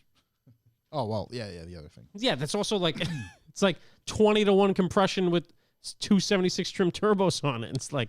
What could that thing race? runs that hydrogen. Would be absurd. What would that thing race? That would be absurd. With the Cavello Viper. Well, I'm just saying from what they're doing, the actual drag race. A fucking top fuel dragster. A top fuel car, yeah. Or a about it. dragster, yeah. Anything made to be faster than it would be way faster than it. Right. I guess there could be like, I don't think Mazzetti Formula races his car. You need something all-wheel drive. So you know they could race like a 2,000 horsepower GTR, Right. like the Alpha. What are the Alpha Mega GTRs that run 6s? Yeah. Like I think that would spank the Unicorn. That's But the it's thing. made to drag I race. don't- and I honestly hadn't watched it, so I don't know what are they just doing interesting cars and like funny shit? Because the fastest GTR on the planet is an R32 now, isn't it? Didn't that R32 That run was- a 6 something? Yeah, recently. So race that thing. I don't know. It's not like the Unicorn was built for a particular purpose. Right. It was built for like Gymkhana stuff. So like whatever Ken Block wants. So it is very fast. It's obviously going to be faster than a Senna in its straight line. Yeah. But if it actually starts racing serious high power straight line cars like a Cavello Viper on the highway or A purpose-built drag car. a GTR, like even a 1,500 horsepower GTR, it should be interesting Yeah. because I know he has He's got a sequential box on that thing, so it shifts really fast. Do we have any idea what the Unicorn makes for horsepower? 1,400. Yeah, so Yeah, the race like a first- similar level GTR. It should probably be a good race. Yeah, it's 1,400 now. The first one made 900. The first version made 900. So that'd be more interesting than a Senna. I mean, I know Senna's Yeah. like an expensive, rare car. Right, but, that's the thing. It's just kind of that same deal. Of, I mean, it'd be cool if they picked a track and got someone to try to, like they tried to wheel it. yeah. Right, That'd right. be an expensive crash. I was going to say that's where you get into like, oh shit, who's driving? Obviously Kenny and somebody. But anyway, what else? Anything else for YouTube's? No, besides the show sort of, as I said, that looks like it's going to be good. The first episode has some real audio issues. Like I was watching it on my the home theater setup, and Yeah. it was just ridiculously loud, and then the audio the in-car volume was low. Yeah. But on the second episode they fixed it, so definitely stick through. They are driving some really cool stuff. And it's not all 2,000 horsepower, which I expected it to be, but it looks like the West Coast cars, there's going to be a big R35. Yep. And they're having Tanner Faust drive them, I think. I was going to say Faust. And they're going Farah's 0 to there, 60s, quarter mile, 60 to 150. I think they're running. I mean, Yeah. it's some crazy shit. But I don't know. I think that those Cavella Vipers or whoever makes those Vipers, that's some serious fucking business. Like boost by gear is such a cool idea. Like it just blows tires off it if you run it first gear. But if you run it first gear like 8 psi, it'll still burn tires on it. But at least you can pedal it. And then once you're up at fifth, it's just like 40 psi, 9-liter Viper. I don't know what would be faster than that for like a all round like street car. There's nothing that can be faster than that. That's pretty aggressive, man. Displacement wise, you can't get bigger, and it's got 72 trim turbos. Like, what are you gonna do? Calvo Calvo. Motorsports. It's the Calvo Motorsports CM 1300 package, $65,000. Yeah, it's a cheap one. Oh yeah, they also have a 2,700 horsepower Calvo. Yeah, I mean, I just don't know what's a better base if you're building a roll race car. I don't think there's anything better. It's just too much displacement to fight. Right. Like a big block V8's gonna do nothing. Nothing. A 9-liter V10. Right. It just gets to that point where the foundation of what you're starting with is just too Crazy. Too And Vipers nuts. can take a good amount of boost stock, and then once you beef them up, that's it. Yeah. It's not like you can buy a 12-cylinder that has more displacement. It doesn't matter cylinders at that point. the fucking handful that thing must be to just try to control. They drive it. So Farah drives it in the show, and he's like, it's amazing how drivable it is because of boost by gear. And then when you get on it, it's just like just tunnel vision. Yeah. Just Yeah. off it goes. So yeah, I don't know. I really like those cars. I think they're ridiculous. It's like a time pass because you can't buy Vipers anymore. Obviously, you can buy a used one, but there's just so much displacement. I don't know what can be faster than it. R35s are really fast, but look, I mean, what are they? 3.5 liters? What do you get? A 4.0s, a big one? That's less than half of what the Viper's going to have. Right. You can put, I guess, you put 2 3.5s together. It still won't have the power the Viper does. Yeah, because I mean, you can get some Lambos. Yeah, but Or- they're or not. They're supercars. 5.4s. Still not going to touch I'm it. trying to think. Is there anything? They're the Some underground. twin turbo undergrounds or something. The underground still, but they used to be up there. But once these guys started really building the Vipers, there's nothing that can touch them anymore. Because it used to be R35 Viper and what are the Gallardos, Yeah. Mhm. and they were all twin turbo. But the Vipers have just come to another level. I don't know. Maybe someone else out there knows something else that's that fast. I know Nick some of the Scappa. GTRs can get there, but I don't think they can get. Scappa would probably know. Yeah, I don't know if they're sustainably fast. Where it just seems like these Calvo Vipers are just like They'll take next it. level, and Yeah. they'll just keep on taking it. Because I think they're 1,300 horsepower package. You just put turbos on it. I think it's stock didn't- bottom end. Yeah, I think that's what it was, but it had some options for. But 1,300 might keep you entertained for a little while. It'd definitely be fun on the street for sure. Be crazy, right? I mean, Yeah. the drag strip would be a fucking handful, can- though. I can't imagine it does that good. Yeah, you have to. You put big baloney skins on it, maybe. So transmission option. This is a required option. PPG synchro upgrade in the sixth gear, it looks like, or PPG sequential, and then suspension upgrade, DSD electronic suspension. It looks like those are a must. on the On 1,300? the 1300. Is as that well. their cheapest package? I believe so. 1,300 wheel horsepower. It doesn't spec. It doesn't say price, obviously, but I think you can get the price on their site. I was pricing stuff out because I'm an idiot. You can get it. You can get it to make 1,100 horsepower on 93. There you go. That's pretty all. impressive. That's all I want. Yeah, and then the VP setting is the 1,300 horse. Because once you take away the race gas, like there's nothing that can be that fast. Right. You know what I mean? Right. It's like anything else. Like you can It just gets to a certain point where you can make need so much more horsepower in race gas, you need it. But if Yeah. you just like, what can I make on 93? You're not going to beat a Viper. twin 67 mil turbos, Turbo Smart wastegate, Turbo Smart blow-off valve, custom fab stainless steel exhaust manifolds, mid pipes. Obviously, pretty much the entire exhaust is custom. High temp ceramic coating on exhaust manifolds, custom made manifold mid pipe mittens. I don't know. Mittens. Love mittens. Fuel system, Calvo Motorsports billet fuel pump hanger, triple high flow fuel pumps. I'd imagine it'd be like akin to like riding on a pterodactyl, like just trying to hold on to it. 1,300 injectors, fuel lab filters. Obviously, that upgrades the clutch. Billet fifth gear upgraded. Obviously, there's the option for the sixth gear as well. So they blow up sixth gear. That's amazing. M1. Oh, so tuning M1 Motec with Ninjineering firmware, custom wiring harness, boost by gear, again, as you were talking before. Colin Murphy dyno and street tune, machine crankshaft and bearings replaced, stainless steel upper coolant pipe, stainless steel fuse box shield, billet motor mounts. Block that billet, heat. billet Gotta motor keep that mounts. heat out. Melt the fuses. Yeah, so that gets it done. That thing 1,100 gets it done. horsepower. 65,000. Please call to purchase. Would you say crank wow, no, bearings? I'm sorry. CM 1,300 package, 84,000. Okay, including car. And what's I'm a Viper sorry. going for right now? It depends. I mean, you want a first gen? 85,000. Like, You could probably get one for like 85, 90,000 bucks. but you just said crank bearings. That was it.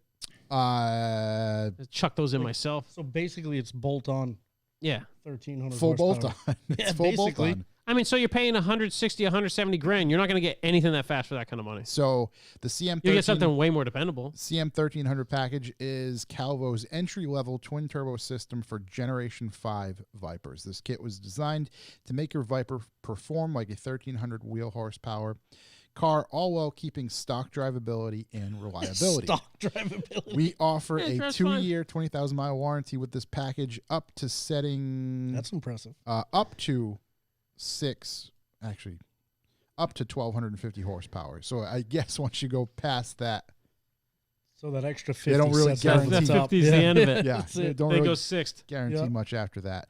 And then again, that's just one, because there's also a head and cam package. There's a CM 2000 package, Yeah, we'll take the CM 2,000 package. CM 1800 package. Call for pricing with the CM 2000 package. They don't even. I'd imagine they so. don't even get it to you. But and that has all the stuff I previously mentioned and a whole lot more. So If I you had are money like interested- that, I'd have a 2,000 wheel horsepower Viper. Would and you then, really? And I'd run it on C16 and just drive them down the highway, ruining people's lives, including my own.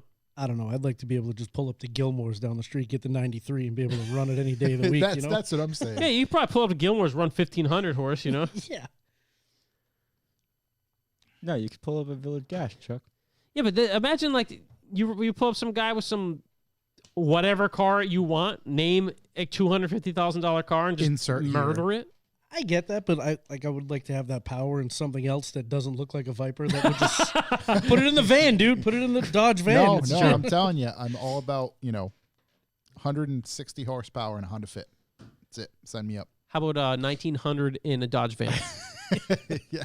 Or right. Do they or offer that package in the low clearance header setup? Imagine that package in the Demon. Imagine how hot the doghouse would get in the van with twin 76 mil turbos. Yeah. It would just melt everything around. We'd it. have to get more Might than as a well just put it in stainless the steel fuse shield. I was going to say, right, there would be an upgrade, stainless steel dog box. That's all you need. Just Yeah. put a piece of stainless steel on it. You good. Yeah, exactly. As long as That's it's it. steel in there, Yeah. you're fine. Yeah, Blocks fire. right. Doesn't need to be insulated for your leg melting onto it. Anyways, Anyways, yeah, let's I don't know how we got there. let's cue the It's the main topic. Main topic. Main discussion. That main discussion is Kyle, Kyle. owner of KD Designs. Again, lover, fighter, All of the all above. of the above. Inspiration. Father, Neighbor to Revival Motoring. Neighbor. We're here to talk to you, buddy. I appreciate you guys having me on here. We're very happy to have you in the room. You know, You've so how long have you been in business? Let's start there. This is my 8th year Oh wow. in business. I started just messing around with cars when I was 14, but like an actual business, 8 years. Yep. And you've told me a couple stories of, you The trials and tribulations. messing around with cars in like your yard and your garage. Oh, and, and doing air ride on the on the street. On the street. on the street. Yeah, basically on my back in the driveway, in the ground, wherever I could do it, man. That's it. For lack of a better term, why? Why did I want to do it? Yeah, why? What was the? Honestly, my father, like growing up when I was a kid, my dad always had cars like Mustangs and, Camaros, all kinds of stuff. And it was just like second nature. He was always working on cars and customizing cars with his friends, doing motor swaps and stuff like that. And I was around that like my entire life. Yeah. So to see it, you pull up to his buddy's house at like 10 o'clock on a Saturday morning, and by like 2 o'clock, they got like a big block V8 swapped in it, and they're ripping burnouts down the street. Like it's kind of crazy, for a car like, 67 Mustangs, they're buying cars for $50 back then. Yeah. Cars now that you can't even put a price on or can't even find them. So I don't know. I was always around the cars, and I just fell in love with it. And it just, you just grew up with it there. So it Yep. turned into it. Exactly. What, I mean, you had the influence for muscle cars, clearly. Where did the import stuff try to kind of weave its way in? So when I was 14, I took a trip to visit family in Arizona. My cousin had a Honda Accord, all Yep. customized with a stereo and stuff like that. And basically that's where I started my whole thing. Like, he had this crazy stereo in his car that he put in himself. We're cruising the strip in Arizona. I can't remember the name of the road, but we pull into a parking lot, and that's like back then, like that's what you did. You cruised around and found multiple people with your same interest, and you pulled in a parking lot and talked shit about cars all night. That's Yeah. what it was. And there's a kid that pulled in with a stereo system, like bragging that he just paid like $20,000 to have it installed, and this is like back in like 94, Yeah. something like that. And my cousin's stereo just completely demolished it, and he was like so pissed off. And I was like, I want that. Like, I've like, that was the first time I ever heard subwoofers in a car. I I'm was like, gonna this say, is amazing. As Chuck often mentions, competition stereo. Competition stereo. The wall. Couple You need to build the bazooka wall. tubes cost me $20,000, kid. That's it. They'll build the wall, buddy. Need to in build the van. wall. But I literally came home, and one of my buddies, like when I was 14, he was 16, so he was driving, and he traded some roller skates, like some inline rollerblades, for a stereo system. Bad trade. Yeah, Fruit boots. yeah, man. And I put a tape deck in, Yeah. a Rockford Fosgate amp, and a bandpass box with like 2 10s, and it took me 12 and a half hours. Something like that you could do now in like an hour and a half. So but, I was like, going to ask you. it was a lot of learning. You just weren't on the fly, if you will. When I started doing sort that, of yes, stuff, yep, yeah. absolutely. And something like that, like I had no help. Like, YouTube wasn't none of there. that The internet existed, yeah. wasn't there. Like, you pick up like a magazine or something like that, but there was no Yeah. like, hey, this is how you do this, unless you were trained or worked at like a car stereo shop or something. I was going like to say, that, just because, right, you have to develop a general understanding of the theory to begin with. wiring and stuff. Yeah, Power, absolutely. ground, Yes. how does this work? So, Correct. right, diving in, and especially when it comes to electrical stuff. Oh, Still yeah. haven't figured that out over here. We'll teach you. This buddy. beyond my capabilities. Wires. So it started off with the stereo. So you were just heavy into the ice, if you will. Yeah. Yeah, And ice, son. honestly, man, like, I started doing stuff for people in school and, like classmates and stuff like right, that. it just and turned into yeah, because you pull into the student parking lot with the beats banging, some Wu-Tang or something, and people are like, what's going on? And it just kind of progressed from there and just hasn't stopped. But, modifying cars is, for whatever reason, when I was younger, like the first car I had was a Cavalier. Yeah. And they don't make parts for a Cavalier. So, like, you find yourself making your own stuff and building your own body kits and putting wheels on it that don't fit and just trying to do what you can, with what I had. trial and error. Exactly. So you built for the stereo stuff. When did you start getting into using MDF and using fiberglass and all that sort of stuff? Did that, because obviously at that time, the 90s, late 90s, early 2000s, like stereo, that stuff was like a thing, obviously. Oh yeah. So it was huge. Again, the same idea. You just fucking Back then, like everybody's install was like wood wrapped in carpet. You know, that was pretty much it. And the fancy setups were like vinyl wrapped. Okay, yeah. You know, yeah. and then like people were just starting to use like routers and stuff like that. But for back then, like everything was pretty much like basic, like squared off and flat panels. Find a spot to mount the speaker. Correct. Yeah. Yeah. And then like one thing I started doing when I was like, you know, when I first got my license, I was like, you know, I had like JL subs in my car. I cut out like JL logos out of MDF, painted them and mounted them to the back of my box. And then people were like, oh, I want that. Like, so I started making stuff like that, but it was simple. What was your first car? 85 Chevy Cavalier. It was the Cavalier. Yes. Okay. Yep. Then I upgraded to a Z24 5-speed. Oh shit. Yeah, it was serious. C24. The Boxster edition 87 with the digital dash. 2.8 multi-port V6. Making that power. Yeah, all the power. But and then I got I figured, all right, I want to get into the Euro cars, so I got a 91 Passat. Yep. And they don't make shit for that car at all. So I made a lot of my own parts for that car as well. Yep. You know. And at that time, were you still, did you have a, dare I say, customer base, even though you didn't have a shop or anything? Was it still just like, nonchalant, let me do this for the friends? Yeah, it was basically I was doing stuff for friends, and like people were paying me to do stuff because they couldn't do it. Mm-hmm. But it's not like I was making a ton of money doing it back then. I did it more for fun, and I loved it. Yeah. You know. And then when I graduated high school, I worked for an environmental company, and kind of never had time to work on cars. Like it kind of dragged me down a little bit, I guess you could say. And there was a work site incident where somebody, like my life was in somebody else's hands, and I threw my hands up at the end of the day. I'm like, this isn't for me. Like, you know, somebody's general disregard for my life, like it could have been really bad. Yeah. So I left and started doing car audio stuff. I went to go work at a car audio shop. Okay. So you did have a spot to kind of see the business side of things. Yes. Yep. How did that go, and how many years did you work there? I was there for 2 years, and then I learned a lot there, like how to do remote starters and alarms and you know, wiring into cars, like resistors and relays and stuff like that. And that stuff, like even to this day, there's people that can build an engine, but they can't wire it. They can't even wire the fans to cool the motor. Like, it's amazing to me how some people are just intimidated by it and just not, you know. It is intimidating to somebody that doesn't know, but it really isn't that bad. Like if you picked up a painless harness, I have no doubt that you could put it into your vehicle. Yeah, yeah. You know, but trying to do something custom and like trying to figure out, like, so going backtrack a little bit, like when I was doing the car audio stuff, like then people started getting into like, oh, I want this to motorize open, and when you touch this button, this panel's going to open, and then this amp's going to move, and like doing multiple triggers and relays and limit switches and stuff like that. Yeah. And timer modules, like that got pretty crazy. Right. It's truly an electronics.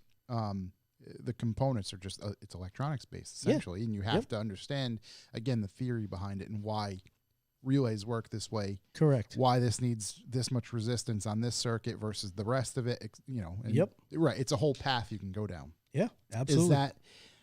Is that wiring and is that portion of what you do now still a favorite thing to do? I still love doing wiring. I like the challenge of things. So like, I mean, even some of these new cars that we do remote car starters and stuff like that, like a lot of it's like brainless. Some of these new cars, like a push to start car is a T-harness. Basically, you take your remote starter brain, which is like the size of your cell phone, and it's a T-harness. You may have to hook up 2 or 3 wires now. Back then, you had a remote starter brain that was like 2 of these cell phones, a relay bank that was, I don't know, 6 inches big, like 6 relays in that harness. Yeah. Huge gauge wiring, and it took up half the underdash of the car. Now that stuff's so much compactor, and it's way easier to do stuff now. But I still like the challenge of trying to figure out how to make something work that doesn't work, or I want this to do this, and and it doesn't exist. And that's the problem. Like, and I get into this argument with my wife all the time. Like, she's like, oh, how long is that going to take to do? I'm like, I have no idea. It's never been done. You can't put a time frame on that, Right, But, right. yeah. So, working at the business or at the other place, did you not only pick up technical aspects of this world, if you will, but Yep. did you pick up business things too? Because for instance, like that's a whole nother side of it. Yeah. Did you realize, like, did you go in blind to the business side of things? Oh, for sure. Okay. Into my business? Yeah. Yes, absolutely. Well, not really, because I've worked at several different shops, and I've seen how people do things, and some people do things good way, some people don't do the other way, but it just, you learn and you try to figure out what you don't want to do. Yep. But every place I've ever been was definitely a learning experience. Yeah. And that's, if you didn't learn something from there, I mean, you're just wasting your time. When did you decide to make the jump? So I was working full-time at a motorcycle dealership. I was there for probably about 4 years. 2 years into that, I started doing stuff on my own, like my house, like working on cars and doing air suspension. Like I had put air ride in my own personal car, like back in 2003, somewhere in that neighborhood. Yep. And it really wasn't like super popular back then. And people saw my car, like I take my car to all the car shows, and it just kind of started like, all right, I want to do my car. It just spiraled. Like everybody was hitting me up to do all this custom work and stereos, and back then we were putting PlayStations in cars and TVs and all that stuff. But it's hard, man. It's going back to that era. It was just completely different than it is now. But I love it. There's no other way to put it, man. Like I love what I do. Sometimes it's challenging, but we try and push through it. Yeah. Of course, there's going to be challenges with anything, For sure. especially if you truly care about it. Yep. It makes it even tougher. We could go down a whole path of the air ride stuff, because it's a fascinating thing, because I believe it was pretty much always there for like the hot rod. Yeah, and like realm. trucks and stuff like that. Right, yeah. exactly. Mini trucks, Yep. et cetera. But like you said, around that time frame, somewhere in the 2000s, probably mid to late 2000s, it just got absorbed by the import scene, the yeah. Euro and scene imports, and everything. import scene. Yes. Was that good for you? It was awesome. Yeah, like I rode that wave. I mean, we still do air ride to this day. Yeah. But then like when they started coming out with kits that you could just bolt into your car, like, that's what I was gonna it just changed the ease market, of- because everybody had this, up until then, like the mini truck guys, like they're cutting their frames apart and building frames and Yeah. doing all this crazy welding, and that's great for some people, but a lot of people don't have the technical skills to do something like that. Nor do they want to sacrifice their car Exactly. to that extent. Yeah. So some of the cars that we do now, you can bolt the struts in, put the air ride in it, and you could take it back out and never even know there was air suspension in the car. Right. And you can pretty much bag a car in a day or two now, right? Yeah. Yeah. Realistically. Most cars, yeah, absolutely. Yeah. It depends how complicated they want to get in the trunk or whatever, but yeah, absolutely. Yeah. So kind of going back to the story, you decided to make that leap. Yes. So I was working at the motorcycle shop, and for about 2.5 years, I was there for 2 years, and then I was doing a lot of work out of my house, and it got to the point where neighbors would like call the police on me. And I will be completely honest with you, I would work in my garage at night with the garage door shut, not use an air tool. I did everything by hand. So when I was doing air ride jobs at my house, I wasn't using an air compressor, I wasn't using an impact gun, I was doing everything by hand, which, trying to take struts out of a car. Yeah. Some cars are easy, some cars definitely suck. Before 18-volt power tools Yes, as well. absolutely. So, geez. And even still, like, I had a brand new kid. Like, I'm not trying to wake him up. He was right above my garage. So I was doing everything in my house by hand. And I had the neighbors call the police. The police would come down. Hey, what are you doing? Working on my friend's car. All right, cool. And just leave. Right. And it escalated to the point where, like, I was out in my driveway one day working on a T-Rex. It's like a custom motorcycle. And the cops show up. They're like, what are you doing? I'm like, putting a stereo in my buddy's T-Rex. oh, can I sit in it? I'm like, yeah. His partner gets out of the car and he's taking a picture of him. That's So amazing. to the neighbor that's out the blinds peeking through, like Right, they getting all pissed off definitely over got nothing. pissed off, and it just made it worse. And it just sucked. It just took the wind out of my sails. So I was like, I got to find a garage. So we found a shop, and I did that. And even when I got that shop, I still worked at the motorcycle shop for 2.5 years. I Yep. did both. I literally went to the motorcycle shop for 7 a.m, worked till 5:30, would leave there, go straight home till 6 o'clock. I'd get there about 6 o'clock and work till however long I was done. And I did that for 2.5 years until I quit the motorcycle shop and went full time. So 2.5 years, were you just like, shit, I have the clientele now? And I did, but it was still scary, you know, So like, that's what you I was know, gonna like add, yeah. it would be like you doing this and, oh, well, my podcast can take off, but I still want the guaranteed paycheck of Right. doing my job Want every that day. health So care. That transition is the it's- hardest thing it's for tough, everybody dude, to do. it's, Yeah. and it scared the shit out of me. I was I'm not gonna say, gonna lie, especially you with know? having a family. Yeah. That's the You biggest. have having weight a on the having shoulders. a brand new child and like the stresses of that and trying to figure out how to be a dad, like it Right. was pretty crazy. Right. But it's I tell anybody, man, like if you have a dream and you want to do it, you just got to do it. You have to jump in and do it, and you can't hold yourself back. So you did it. I did it. Yeah, we here now. Just started out by yourself, Yeah. and your wife, I'm assuming, helped with certain aspects of the business. So my wife was basically a single mom for 3 years while, 2.5 years while I was doing that double duty. And Yeah. I have to give it to her because she held the family down and, she's being a new mom and literally I would come home sometimes 1, 2 in the morning and I never saw her. Yeah. When it got to the point where she quit her full-time job to stay home with the kids because I was never home. We're paying, we're paying for daycare, which was crazy at the time. Her check basically balanced out to paying daycare for 2 kids. Yep. So it just made Just sense. made sense. Yeah. Yeah. So she stayed home for almost 3 years. She's working now, but it's crazy. It was definitely stressful. It's to start a business and not have any idea what's going on and I just had a passion for what I was doing. And Right. And that was it. You knew you had the drive, yes. and it was going to work. And I just did not want to work for anybody else anymore. Right. And that was it. Yeah. So how was clientele at first? I mean, you obviously had some people that knew what you could do and went to you. Mm-hmm.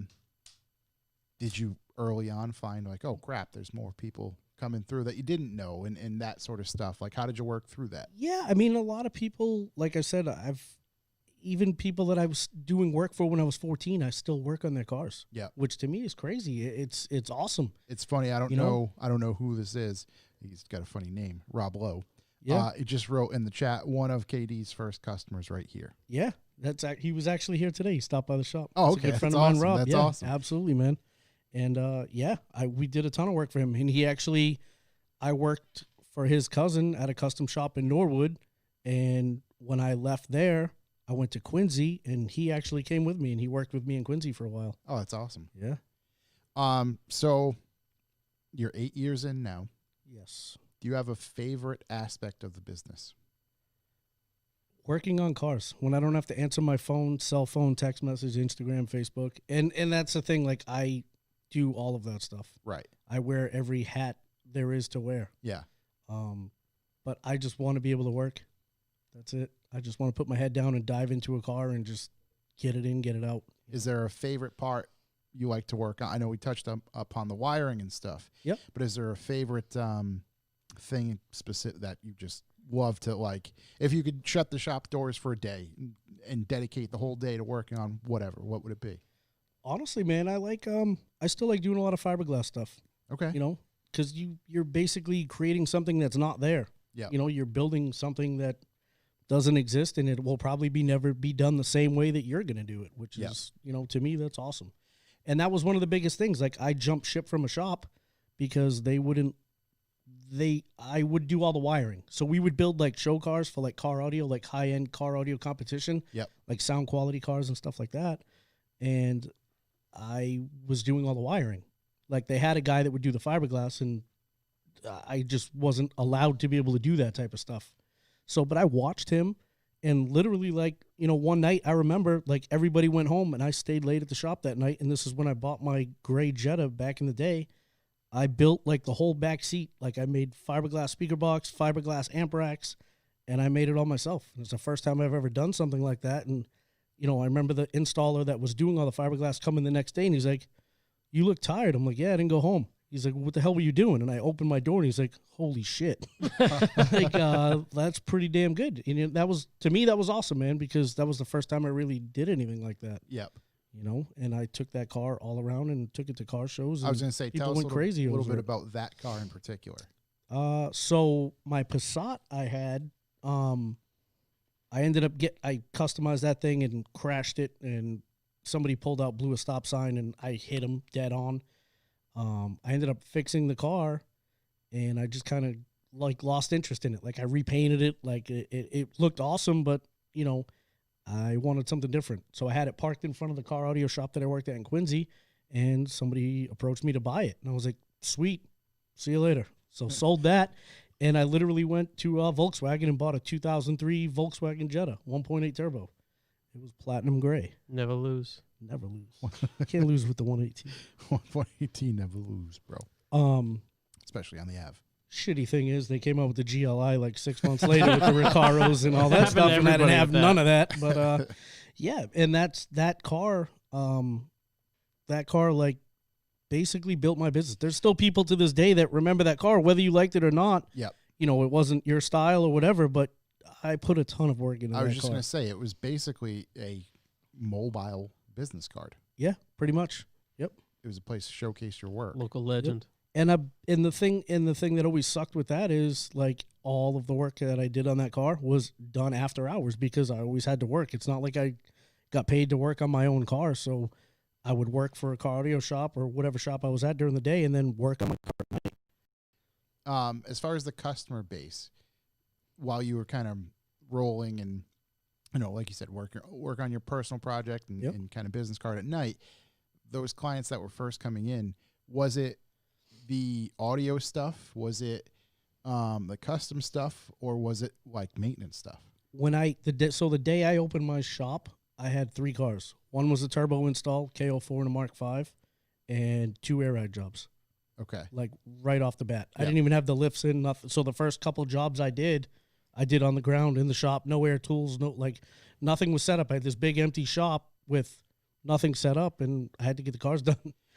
That shop in particular, Yep. is it the one that we've been to previously? Yes. Okay. Yep. So, okay, we'll get into that. Yeah. But you were there for a while. Yeah. Up until about 2.5 months ago. Yeah. Yeah. So it was at least a good base for quite for some sure. time to really have things grow and you Yes. grow into, because like you said, it was an empty building. And I remember you had 3 lifts in there Yep. not too long ago. Yep. And steady clientele, and you obviously still do. Yes. So besides getting into that place and why we're here, trials and tribulations, what are some of the obviously difficult things that you found as, oh shit, I'm a business owner and Yeah. there's nobody to Taxes. You know, learned a lot about that stuff. Yeah. Learned about bad accountants. You know, thankfully my wife corrected all that stuff, and her boss actually helped us out. She works for an accountant, so he definitely helped us out in that end of it. But honestly, man, the paperwork stuff, like all the stuff you have to do to start a business, man, and it's crazy. Like you can graduate high school, they will hand you a $200,000 school loan to go to school, to Yeah. get out and have no guaranteed payback of that loan, but you can't get a business loan, right. which is amazing to me. We're in the United States of America. Like they should, this is how this should work. Like you should be able to open a business if you want to open a business and get that help that you need to do it. Because you would look at it and be like, well, that's not, meaning I always- the other thing is not guaranteed by any means. No, but I always thought about it like there's no way in hell I'm ever going to be able to do it. Like just, Yeah. it's just crazy. And, you know, I definitely struggled a lot, man. And, you know, I'm not like I don't put like everything on the internet, man. Like there's a lot of people that, you know, post their entire life on Facebook or Instagram, man. And like, if you look at my Facebook and Instagram, I haven't posted on it in a year and a half almost. It's Like minimal, right? my life has been hell. you know, and I'm a pretty private person, dude, and I hold a lot of stuff in, and it's been hell, literally, Yeah. you know, Then why do you keep doing it? because it's what I love to do. There's nothing else I want to do. I don't want to do anything else other than work on cars and build stuff for people, and, you know, to see your face when you walk in and see your car completely different from the day you dropped it off. You know, that's it. I get right. enjoyment out of that. And I think just from what I've seen very quickly, I think you genuinely enjoy helping people as well. I do. Honestly, man, like, I will go above and beyond to help somebody, even if I don't have the time to do it, if I don't have the resources, like, I will find a way to help somebody. And I'll do it in, I'm sure a lot of people can agree, like, you know, somebody will stop by the shop. I will literally stop what I'm doing. YungBen.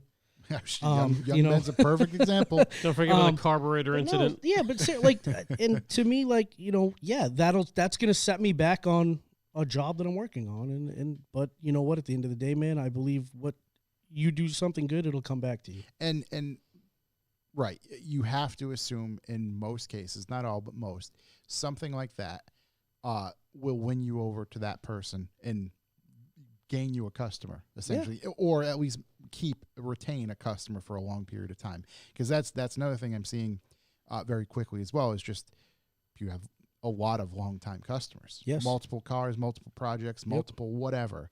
Yep. You have repeat people, and there's a reason for that. Yeah.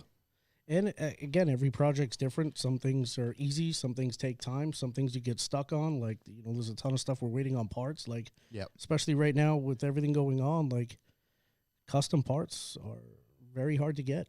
Yeah. You know? And even normal stuff. Even like one of my distributors called me today, and like I order boxes of electrical tape, you know, and they don't make it anymore. It's gone. 3M just stopped making it. Right. Like. Making those N95 masks. Yes, Jesus. yeah, they are. Right, That right. was like the general gist I got of the conversation. But it's Everything's just going into everything, man. PPE. Everything takes versus- time, and you know, we got there's even a lot of companies shut down. Like, it's tough to even get parts. I was That's gonna the say, hardest part. Right now, we've talked about this before, but you have a handful of projects that you either have to tell people, hey, I can't give you a lead time on Correct. this, so you got to come pick it up, or sort something out. Yeah. All obviously for obvious reasons in the past 8 months or so, 9 months.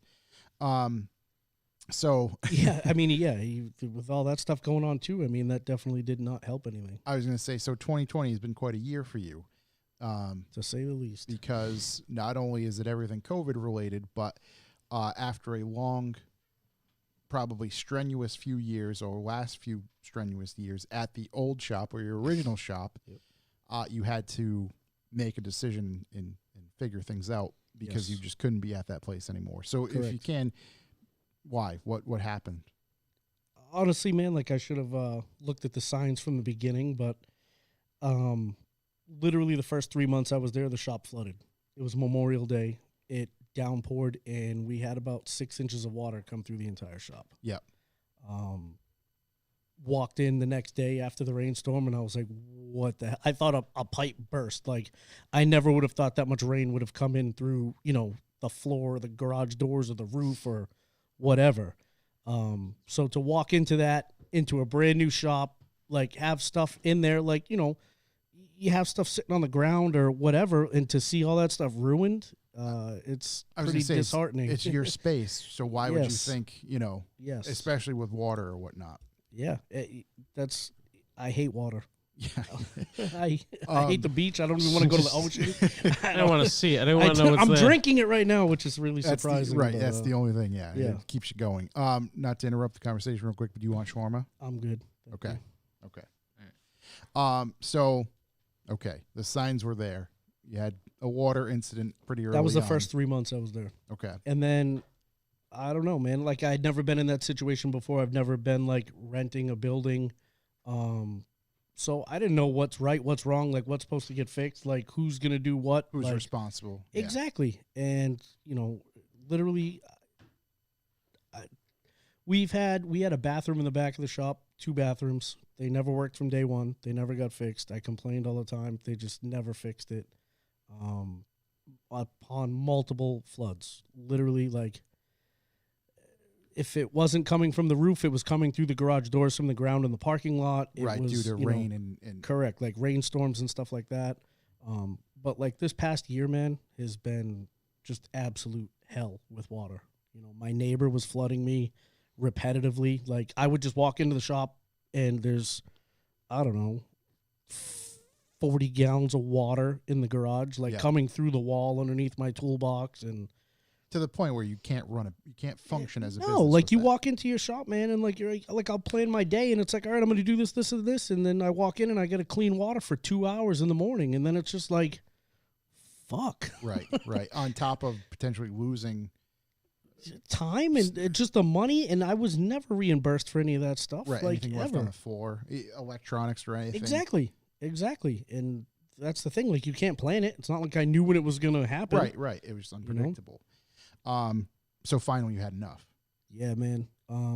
So this past June 28th, we had it was like, so the week before 4th of July, we had a really big rainstorm, and I was at my buddy's house. We were having a cookout. Literally finished eating. I sit down on his couch. I look outside. I'm like, it's downpouring. I got to check the cameras at the shop. So I log onto my phone, check the cameras, and I can see my welcome mat, and it's a big, heavy duty, like scrub your dirty ass boots off kind of mat. Yep. And that thing's doing circles in the parking lot, like 20 feet out from the door. Jesus. So I'm like, this isn't good. I literally I don't even know. This thing snapped over me. I was like a dick to my wife. Like, I got to go to the shop. And I literally left her and my kids at my buddy's house and drove to the shop and opened the garage door. And literally, it was just waves, like just water moving in my shop. Right. About 7 inches of water. Holy shit. Yes. It was fucking crazy. And it continued. Oh, it continued. So that happened. So we cleaned out. Like, literally, I made a post on Facebook, and like a handful of my friends showed up like that night, like instantly to come help clean. Yeah. And they all knew like this isn't anything new, but like this was a pretty bad flood. Right. And yeah. You know, so they showed up, they helped me clean it out, and like I think a lot of them could just see it in my face. Like I'm burnt out, man. Like it just, you know, with the year we're having, and then to have that issue on top of that, it's not fun, and nobody should have to go through that. You know, and to not get the support of like the guy that owns the building is just like absurd. Yes. Right. It just right. It's their answer for everything was it was an act of God. It's like, well, you know, maybe if you clean the drains in front of the building, like we wouldn't have this problem, which they did the week after. Well, this is the most fucking act of God I've ever seen in my life, because this happens repeatedly. Yes, absolutely. Yeah. So yeah, man. Fast forward a little bit. So that happened June 28th. A week later, they decided to clean the drains around the building, which took a week. And they were supposed to, the drain company was like, yeah, you're supposed to do this every quarter. I'd been there almost 8 years, and I've never seen them do it once, ever. The city actually cleaned the drain out by the street, and we're talking there was a 16-inch pipe at the end of this drain, and it was full 1 inch from the top with just shit. Yeah. So there's no way the water could drain at all. It would just back up almost instantly. Yeah. And then so even before that, so May, you know, obviously all this COVID stuff happening, and they're like, you got to put plexiglass up. My wife, my mother, my kids, my friends, like, we redid the entire office. And I've been through hell with my office, too. I had my buddy George do hardwood floors in there. Everything just got ruined. It literally, the office was a month old, and it was just fucking trashed. Right. You know? And I literally told my wife, I'm like, this is the happiest I've ever been with my office. It was nice and clean. Everything was just organized. It was beautiful, and that lasted about 30 days until it was underwater. And then literally they sent in a remediation company to cut the walls, and they ripped my floor up, threw the brand new floor out, like just ruined it. And my office sat bare for about 2.5 months. Still with no support from the landlord. Nope, nothing. And then they finally agreed to like, all right, we're going to put walls up. They put walls up, and 2 days later, my neighbor flooded it and ruined the walls again.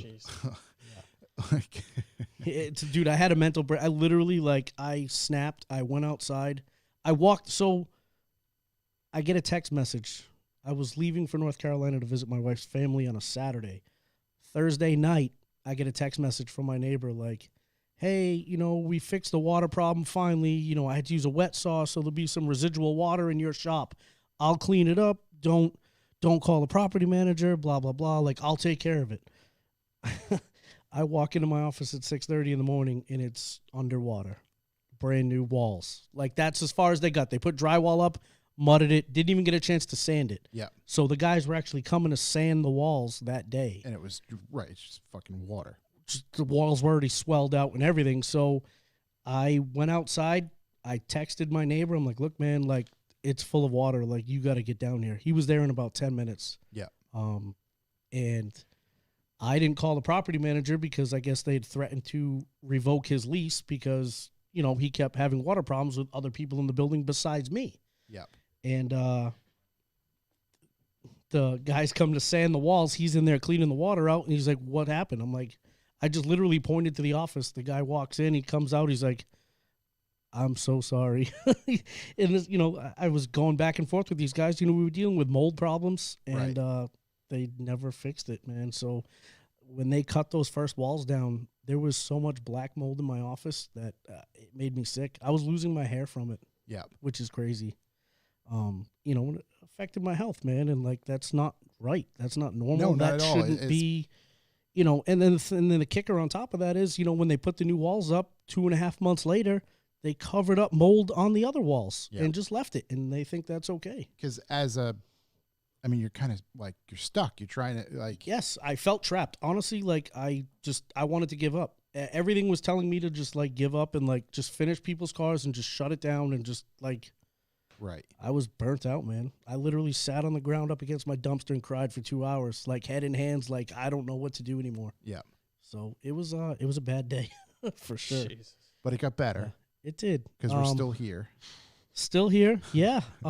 Charles reached out. You know, Blake got me in touch with him and said he had some space available. So we made that move, and that wasn't easy either.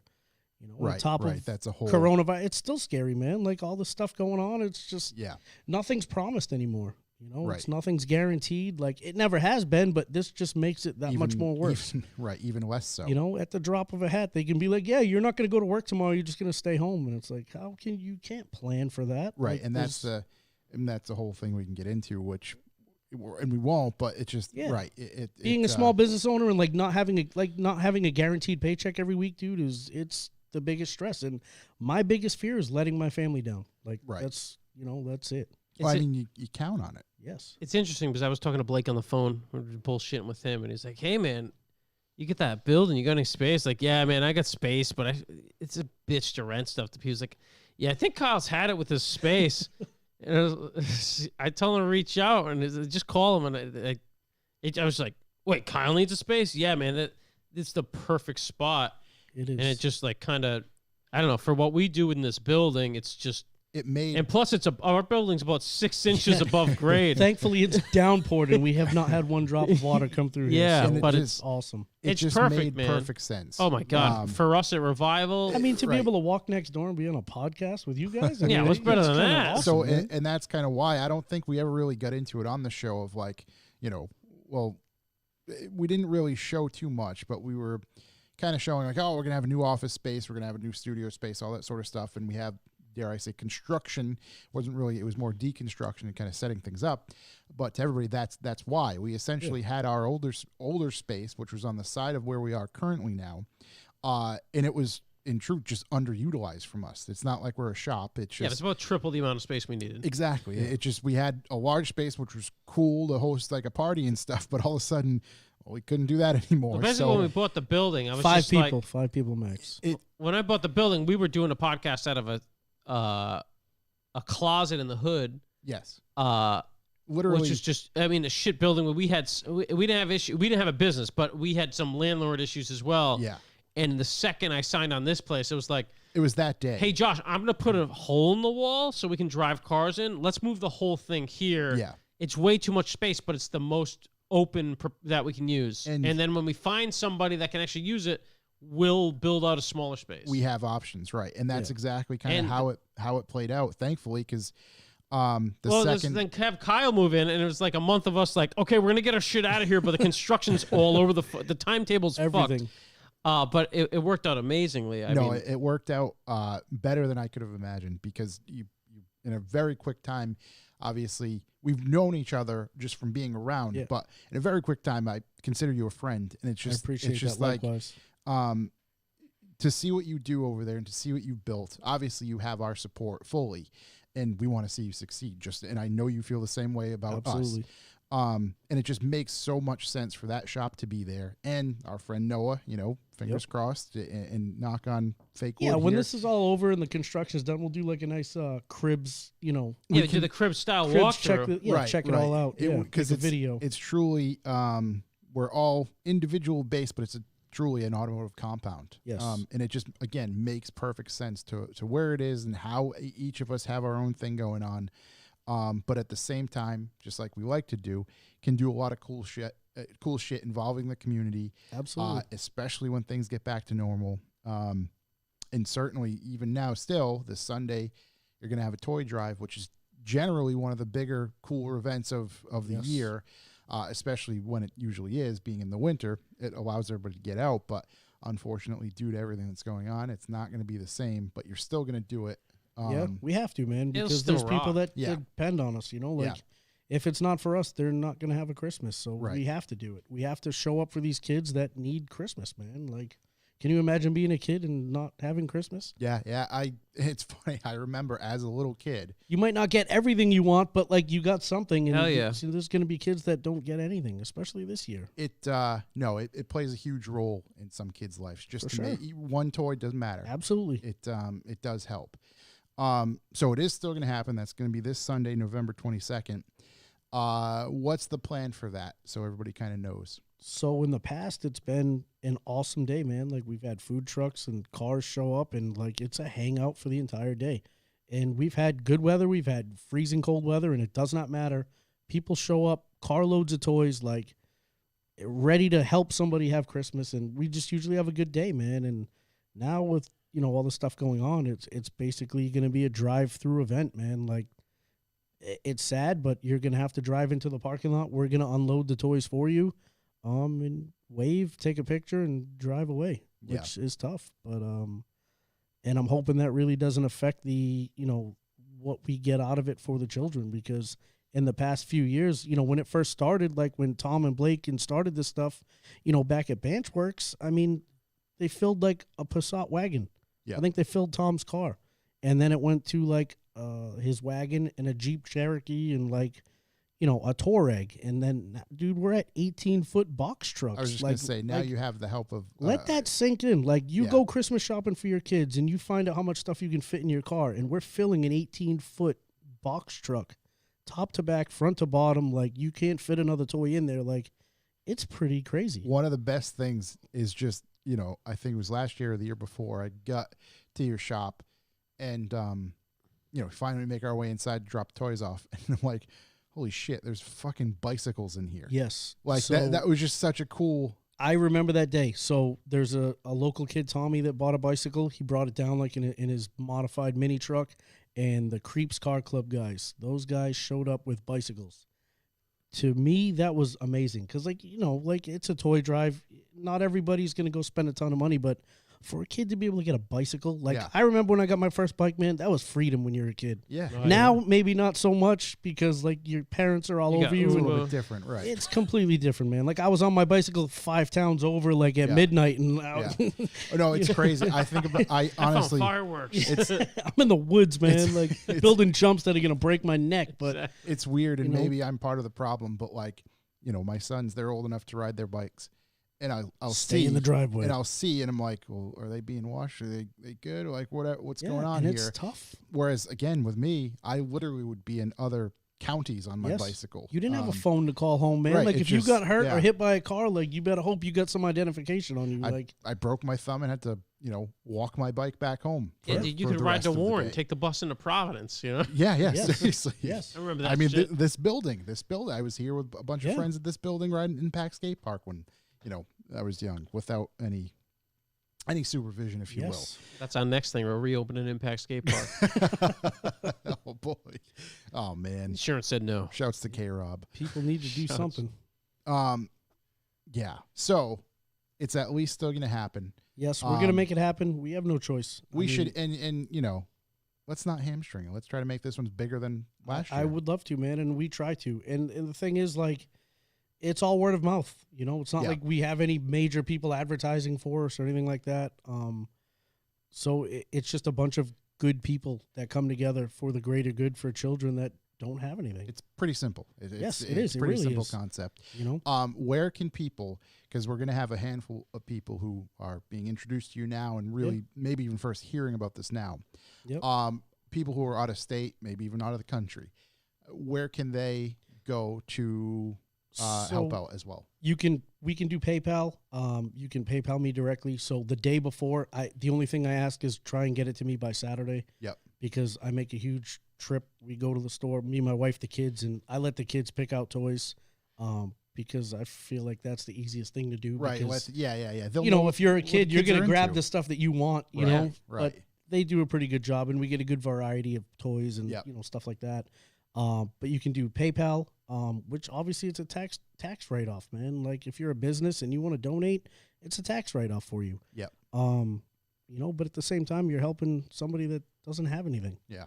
You know, so you can do that. It would be info@kddesigns.biz for PayPal. I'm going to see if I can find Tom's. Tom also has a PayPal as well. And we can, when we put this episode we up, can just do a link or put something link to it. Yeah. Yeah, for And sure. I think we'll have who's gonna Blake and Tom will be here, right? Yeah. Yes. Who's gonna be here? We'll be here. Yep. And I Maybe think that's about maybe it. Josh, the guy that works with me, Josh, I think that's pretty much it. Probably my wife and kids, man. Like, obviously Trying to we do have some to. car side bullshit and we're around. Yeah, we got to keep it small, man, and it sucks. Like, I just had to call, I had to message the food truck guy and cancel because Can they do food? Food trucks just can't do stuff anything right now, right? he's up Because and we running. could But park him at the other end of the parking lot. I mean, I just don't know if that would make people hang out and cause more Right, of an so- issue right, than right, what right. it's worth. they're Like, bringing that's- toys. I know that's the He problem, can work out of the building over there. I mean, I'll open the building for him. right? I do like chicken and waffles for sure. Yeah, let's get chicken and waffles around.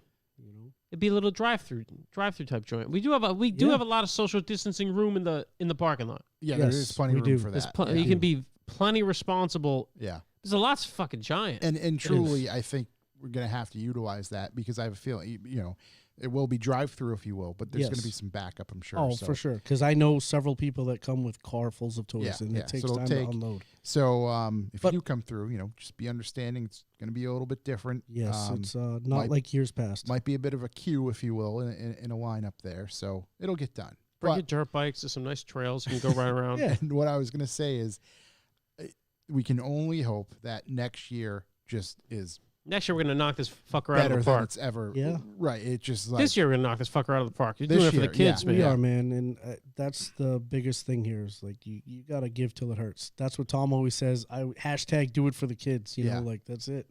You have to. So that's coming up. What's next for you?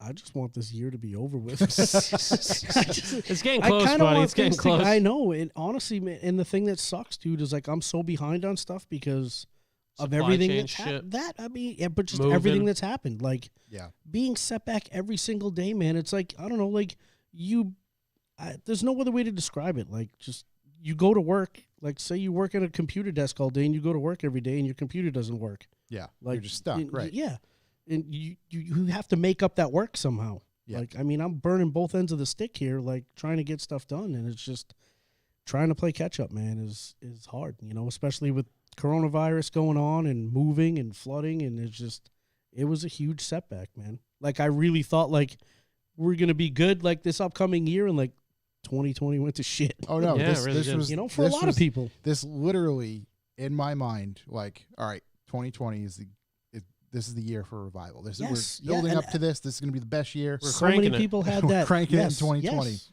And it's literally just like getting sucker punched in the It's face. just the worst Every year on day. record. yeah. Yes, but every day. Every it's like single getting day is punched in the something. nuts every single day. Right, because there's another. Yep. We'll get punched in the nuts But you more know what? tomorrow. We're all still here. Sure Right, are. that's You it. guys still have jobs. You guys are still doing the podcast. I'm still doing everything I'm possibly trying to do to get cars done and Yeah. get everything ready to go. Yeah, and again, there's another point. Right, exactly. There's a lot of Like, people that don't even have a job We right are now, very, which, very you know, fortunate yes, being we able are. to do this and still work and still support everybody. So even more reason for everybody to come out and support the toy drive. Yes. I think that's it, man. It's a pleasure to talk to you. I'm glad we we're excited to have you on. We're excited to have turned you on to the I'm happy to podcast. be here. Dude, a month or so and ago. listen, for anybody out there that's never listened to this podcast, you're missing out. This is the first podcast I've ever listened to in my life. That's so funny. And I was intrigued by, these guys talking about car stuff all the time, and I just hopped on and I drove to New Hampshire like a month ago for a soccer tournament, and I literally listened to Revival from the beginning, and I'm almost caught up. It's been quite funny to walk into the office over here And hear it playing. and all of a sudden I'm like, is that our music? What the You can hear it next door, yeah.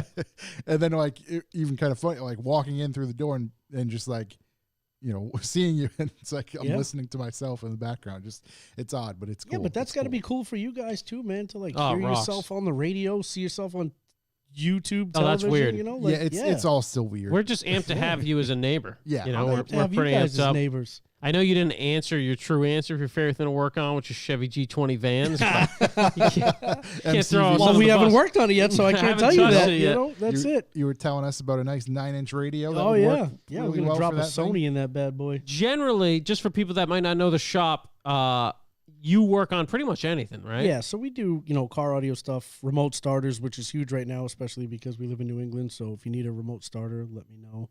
Can you do them on Volkswagen Passats? I heard they were just pain in the ass on Volkswagens in general. Yeah, we can. Yep, Okay. and we can do manual transmission cars and stuff like that too safely. Yeah. But we do performance parts, and we're doing a big turbo I was build in going a to say Jetta multiple right now. big turbo builds. Yeah. So we do a variety of everything. The only thing we pretty much don't do is paint and body work in house. Yeah. But I have a phenomenal painter that we send all that stuff to. So full service, kind of anything. Try to, We were in yeah. there. There's a Hellcat in there earlier. There's Yeah. an Aston Martin. Last time I was in Yeah. there, it's like Yeah. Yeah. There was, you got That's the thing. I mean, I've been able to do some really cool cars, and that's what keeps me going, man, because we're not doing the same repetitive thing every single. I wouldn't be able to do it. I can't do it. Right. yeah. Right. I mean, right now you got a car on the lift that you're notching the frame. Yeah. with Jetta. Right. So you're kind of all over the place with. Yeah. What are you into? do. Ruckuses? Not a problem. Right, A man. little there's flock of Ruckuses. Rucki. Yeah, we Yeah. got the Ruckuses. What do you want? man. 3 wheels? Yeah. Air ride? Not a Turbos, problem. fuel injection. But yeah, it's definitely cool to be able to just do whatever we want to do, which is nice. Yeah. We wish you well, and Thank you. truly, like you said, let's get through this. Yeah. And that's to everybody. all out fighting, there, man. Everybody out there listening, Don't give up. we're trying. Let's hope the new shop at the end of the hallway works out too. you know? Yeah, Noah. Gave up Charlie's Shout play out to cave Noah. for that shit. Shouts to Noah. Shouts to Noah. Possible bad decision motorsport coming. Hashtag maybe Noah Sport. Noah the God. We're trying to God sorta- sport. trying to help him out with a name. Noah's a really good guy. Funny thing Oh, is, he's the best, man. funny thing is, I was looking up air cooled in German. Yeah. Turns out it's liftical. Oh yeah. Yeah. Duh. That's true. Yeah, makes perfect sense. Yeah. So yes, again, no, truly. Here's to next year. Hopefully things begin to improve, and everybody can get a little bit back to normal. Whatever that We is. hope. Yeah, whatever. The old normal. We're getting back to the Yeah. old normal, Yeah. boys. Yeah. Yeah. With that said, Some young questions? Ben went to go get a shawarma so we can answer some questions. All right. And I We gotta know get out there of here will before be- Queen Jean's curfew. You know. Yeah, we got to make I'm not sure. trying to Oh, get yeah. put in the gulag on the way home. That's going to happen. We will have some questions here geared towards Kyle in particular. So Dear Kyle, we can answer them. where's the all. diaphragm on a carburetor? It's on the let's- bottom. Is that the diaphragm? No. Wait, is can you that the please- diaphragm? We've Chuck's, I was looking for the bowl. Chuck has Looking for the bowl. Chuck is that has the bowl? mentioned- That's a diaphragm. Chuck has mentioned the carburetor situation Oh, yeah. multiple times here. Please explain. You about 2-3 weeks ago, Yeah, you had to give him a crash course on what a carburetor is. I was and how it basically just trying to ignore him because he kept asking the same question. Like, where's the bowl? That's the bowl. I'm like, no, man. Basically, Like, I cornered Kyle. I came in and was like, hey, man, what do you know about carburetors? My truck's running like shit. And he's like, all right, pull it in. take the wood chip out of it. I was gonna. There's a wood chip in the carb. Yeah, I don't know how It that runs like a gets in fucking there, champion now. but I don't know how that got in there. But yeah, we sorted it out. Lots of chainsawing around the Yeah. the house there, you know, That keeping those rocks resonated, though. out. Hey, my man's exhaust wash shop's open too, so you can Oh, yeah, get we're the going to have to get rest of over it there fixed. because that thing sounds like rat Yes. ass. Yes. Let's start at the bottom. M4 Cap'n. M4 capping. He just writes, question for KD Designs, favorite rare Mark IV parts. Ooh, Oh, man. that's pretty good. right in the gut. I have a heck blend on my GTI, my Mark IV GTI that I have now. That it took a little while to find it. Yep. And I wanted one on my Jetta when I had it, and I never sourced one. So I did find one for my GTI, and I have one on there now. So I definitely like that. Like multiple or just one? I think you just said favorite rare ones. So if Okay. there's a, Yeah, you I can like have that. I multiple. got my Bonrath single wiper conversion. Yeah. But I did it the right way. I basically made my own wiper cowl for it. So if you ever see somebody with a mono wiper on their car and they still have the recesses for the factory wipers, I mean, in my opinion, that's not Fuck doing it out of right. here. So Yeah. I basically took 2 cowls, sectioned them together, plastic welded them, and made my own. So I like that. That's Those awesome. are my favorites That's in my the car. spirit. I like that. Let's Simple. see. Kevin 401. Kevin 401. Would you rather look at YoungBen's Google search history or YouTube search history? Oh, Jesus. I think that's kind of one and YouTube's- the same. YouTube no? search history. I think Google search history would be funnier. But is he Googling to get to YouTube? Who knows? Well, where he's maybe. going. It could be like, how do you buff out rock scratches? What do you tell mommy you were doing when you come back smelling like a Bob Marley concert? Where can I buy? What's that? What's that fucking eye spray that gets the red out? Oh, fuck, I never had that problem, Visine? man. Visine. There you go. Visine Where can I dealers, buy Visine? Situate, Rhode Island. How do you keep these Tims untied? Trying to keep my Tim's clean. He's got a strap tucked in. What does strapped up mean? Here's Who is Red Man? Here's one for Kyle. TDs. Titties. What was the hardest project you've done?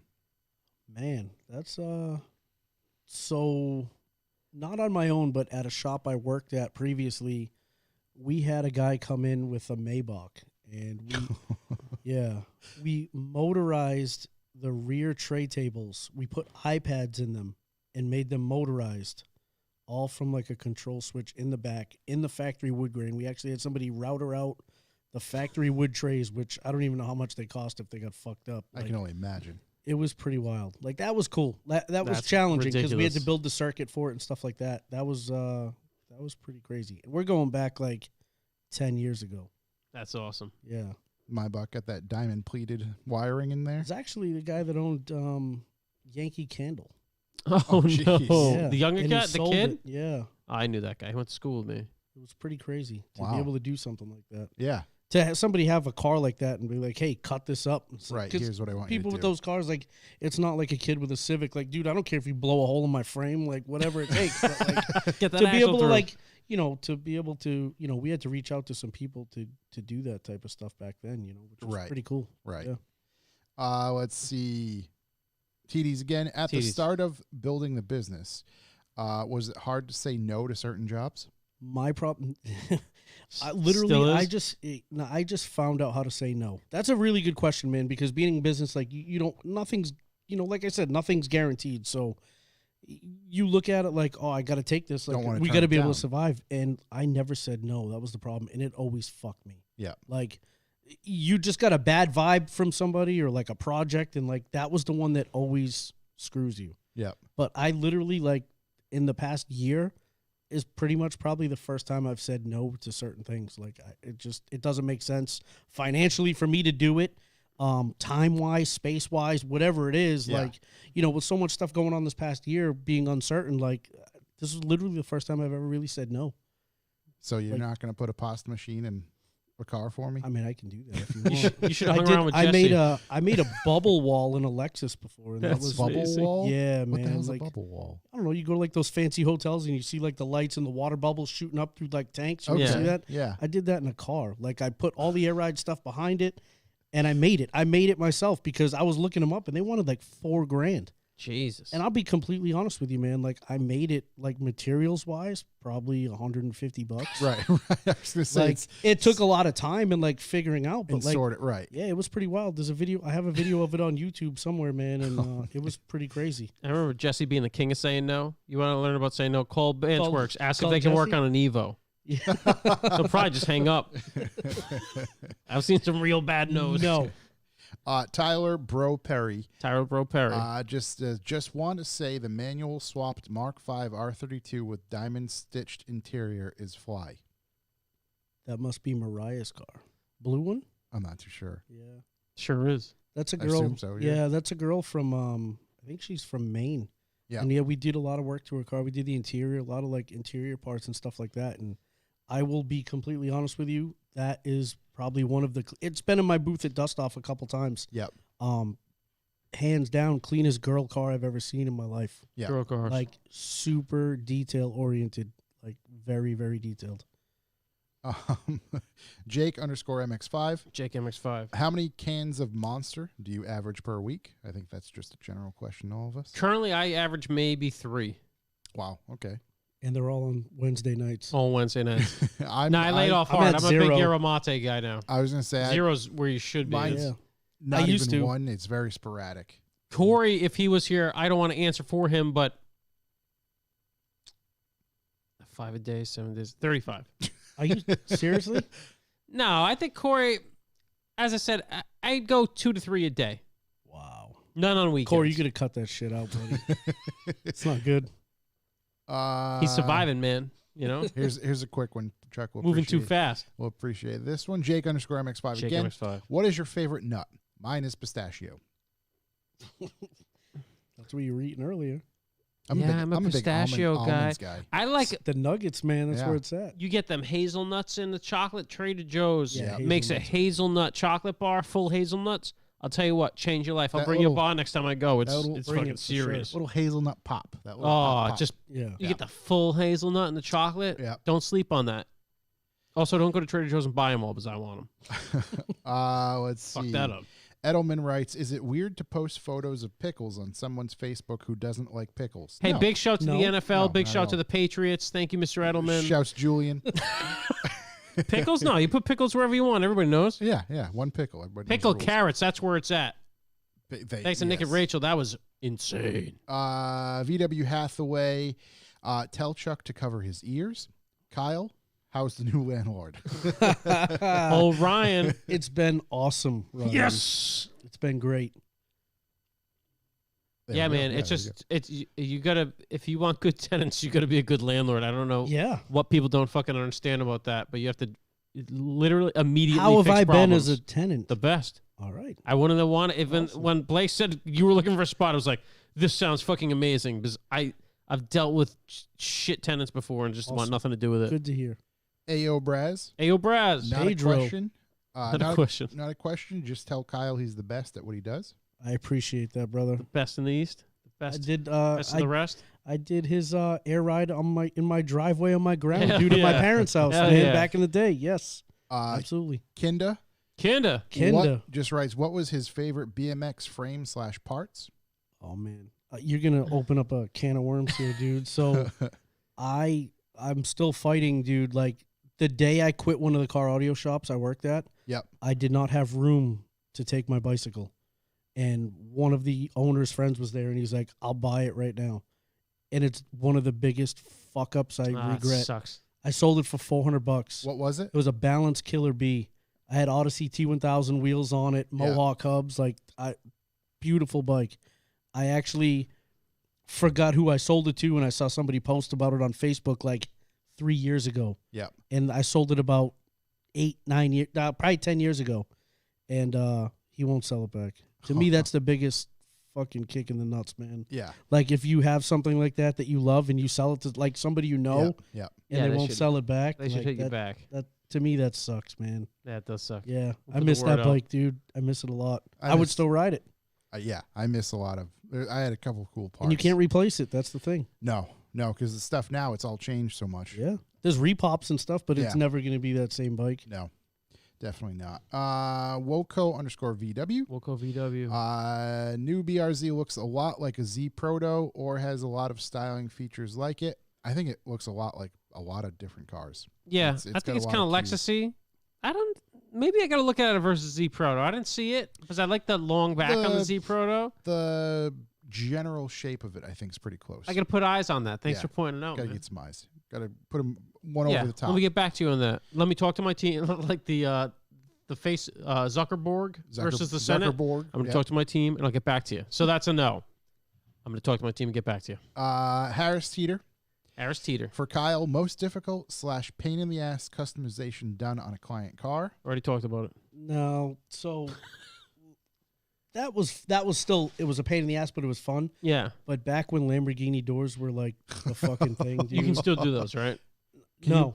See, I'm saying That's no a right no. now. There This will is a be no solid Lambo doors. But doing those back then, man, were fucking miserable. You can't put Lambo doors on my Ruckus. B7A4 asking for a friend. No, never. Nope, not happening. But yeah, that was YungBen pull up those the were shawarma. trying times back then. Oh, for sure, dude. Those Yeah. they just look like they suck. And They there's so do. many shit kits out there. Yes, and Amazing. people not understanding, like, you know, you have a Lamborghini door, and YungBen goes to get inside your fly ass whip and rips the door open like normal, kinks the fender, and you're like, fuck. Bends the thing outward. Yeah, they actually always does. needed adjustment, never again. Yeah. Not even Lambos have Lambo doors. Exactly, for a reason. Yeah, they're out. They don't know how to open them. Last couple here. KR Belch. What is KR it like Belch. being the less handsome Kyle? Oh, man, I've got some pictures, buddy. You want me to share That's those? I got rough. pictures of me and you from way back. Oh boy. And last but not But least- actually, so Kyle, I met him working at a car audio shop in Quincy. That's how I met him. That's Okay. I awesome. did a stereo in his WRX, man, way back in the day. WR, I didn't know he Yeah. had a Oh, Subaru. yeah, he's a fuck boy. He Oh, vapes and shit. everything. Oh Yes. my God. Yep. We might be Could- hearing I more coulda from guessed. him. We might be hearing more guessed. from him You soon. see how tight those pants are, buddy? We're gonna have to, we're gonna have to reel him in. I think. But no, Only thing hiding in there is dignity. yeah, we did some cool stuff in his Subaru. I'm sure he's got pictures of it. Man. Oh man, I honestly, Lambo doors? yeah, and then he wanted to be like me, get a platinum grade Jetta. yeah. You know, They all Yeah. do. Oh boy. Hey, just send him in his place. love you, Kyle. Last but not least, I am Liska. I am Liska. And this is just a comment from him. I can't think of many people who deserve good karma more than Kyle. Stoked for your new space. I appreciate that, Mr. Liska. There we Oh, go. hold on. I hope Uh-oh. we see you Sunday. Late edition. This is not a question, but he forgot that. Remember, we put the call out to him last week? Yes. Call back to last week. Skoda. Skoda means shame in Czech. Yeah. Okay. Same. Yeah. Yeah. Yeah. Why would they name it that? I have a late Breaking truck system news? victory. Oh, geez. Okay. Our friend 36 Mafia. I've been going back and forth with him. He was getting a CRV for the lady. He just reported in. I talked to him a couple days ago, and he had to walk on a dealership because they were scoffing at his 10% off, thinking it was crazy. Yep. Thought it was 25. What's up? Thought it was 25% off. Didn't He you was start going- high. Yeah. Oh yeah. He started high. They didn't want to hear it. He had to walk. He was texting me. He's like, I think I got to walk. I was like, yeah, dude, you got to walk. I mean, whatever. Fuck them. I know used car prices are high. They ain't that high. So he walked out today, 10% off the MSRP on a new CRV for the lady, which is a victory. That's Yeah, a good yeah. In victory. fact, for a sure. victory. Because these other dealers weren't moving. That's what happens, boys. It's called the free market. Yeah. You don't want to move. Someone else is going to sell it Matter to you. of So fact- congrats for you guys. That's fantastic. Psyched to hear it's still 100%. To really close that loop, he should call the other dealership back. Yeah, and let them know. Let him know. Give we them got. last look. Yeah. Hey, I'm Yeah. going to give you last look. Just so you know, here's invoice. Now Slap you it on pull the you table. pull up with it. You need to talk to Noah about the stuff he's been going You through. pull up on it. Oh, Trying to no. get a car for his lady, Yeah. man. Oh Yeah. my I would have God. went with him. I don't know why I You didn't get need to. called, man. You I should've. definitely go. He's got one. He got it. Oh, I know. I was going to say. Congratulations. there's a- Congrats. I would have gone there though. They had to walk. Oh yeah. Yeah. they Jill got doesn't straight fuck walked around. out. Jill no. doesn't fuck around. No. No. Jill the she wears god? the pants. Yeah, He was just there absolutely. to stand there. I don't even think he said anything, but No. yeah. Jill I the tried god making him- walked on him. Yeah, killed the deal. Yeah. Good. Thank God. Should be the Jill system. Congrats. Also, a quick follow up. Here's a question on the chat. Austin just writes, "Yo, how many hot dogs died in Chuck's BMW trunk?" Not enough. Not enough. We haven't done. I was listening to that on the way in today because I try to listen like at least the day before to get callbacks and stuff. Right. It's a reminder. Yeah. And I was like, shit, we haven't cut any hot dogs in my BMW trunk. We'll have to get into that. We'll have to have YungBen go run out and buy some kielbasa. Then I was thinking how that's definitely going to ruin the car. I'm very excited about that. Just do it on a hot summer's day. Yeah, this is definitely a few not coming today. up. No, it's going to end up sloppy Joe's. It's going to explode them, I think. I'm excited for it. That is going to do it for us show. this week. We'll be back next week. Probably full Voltron, I believe. Toy drive this Sunday. Toy drive this Come Sunday. out. Sunday. Chicken and waffles. November 22nd. No chicken. No chicken and waffles. Don't get people's hopes up. Time frame Come out, on the come toy party. drive? I'm going to be here early, man. Like, Okay. Usually it starts about 8 o'clock, goes till about 4. Okay, so pretty much an all-day event, all-day yes. drop-off, if you will. Yeah, basically drive through the parking lot. You get to see our smiling faces. And We got good restaurants locally we can send you to. You can go get shawarma. We're 5 minutes from Thayer Street, so you can go find something anywhere. Burrito Anybody bowl, you gonna name dress it. up? Maybe dress up as Santa. Maybe dress up as a reindeer. Oh, yeah. I I dress heard, up as no. Santa. Isn't shaved Ryan? I Ryan's shaved dressing my up as beard. Santa. I should have left. Yeah, the he beard. should. Ryan Isn't old should. Ryan dressing up as Santa? Old He man should. Ryan. Oh, Ryan? I don't know if he's listening to Is this. maybe Stairs he going to will. be here? Are we going to have the whole Revival Podcast family here? I don't know. I'm not too sure Okay. because we weren't quite sure how it was going to sort It'd be a itself out. surprise. So Yeah. we'll all see. be spaced out. We've around all the been grouped parking lot. together. Yes. Something like that. We will be back next week. Thank you very much, ladies and gentlemen. Be sure to listen to us. Again? Like, comment, and subscribe. But then also go check out Topics Under the Stairs and Talking Motorcycles. Thanks for listening. Oh, yeah. We appreciate you. Thanks, guys. See you. Young Bro.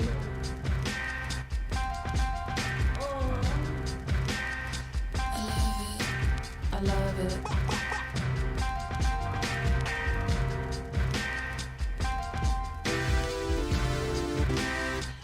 That's pretty good. Miss you. Ears are sweating.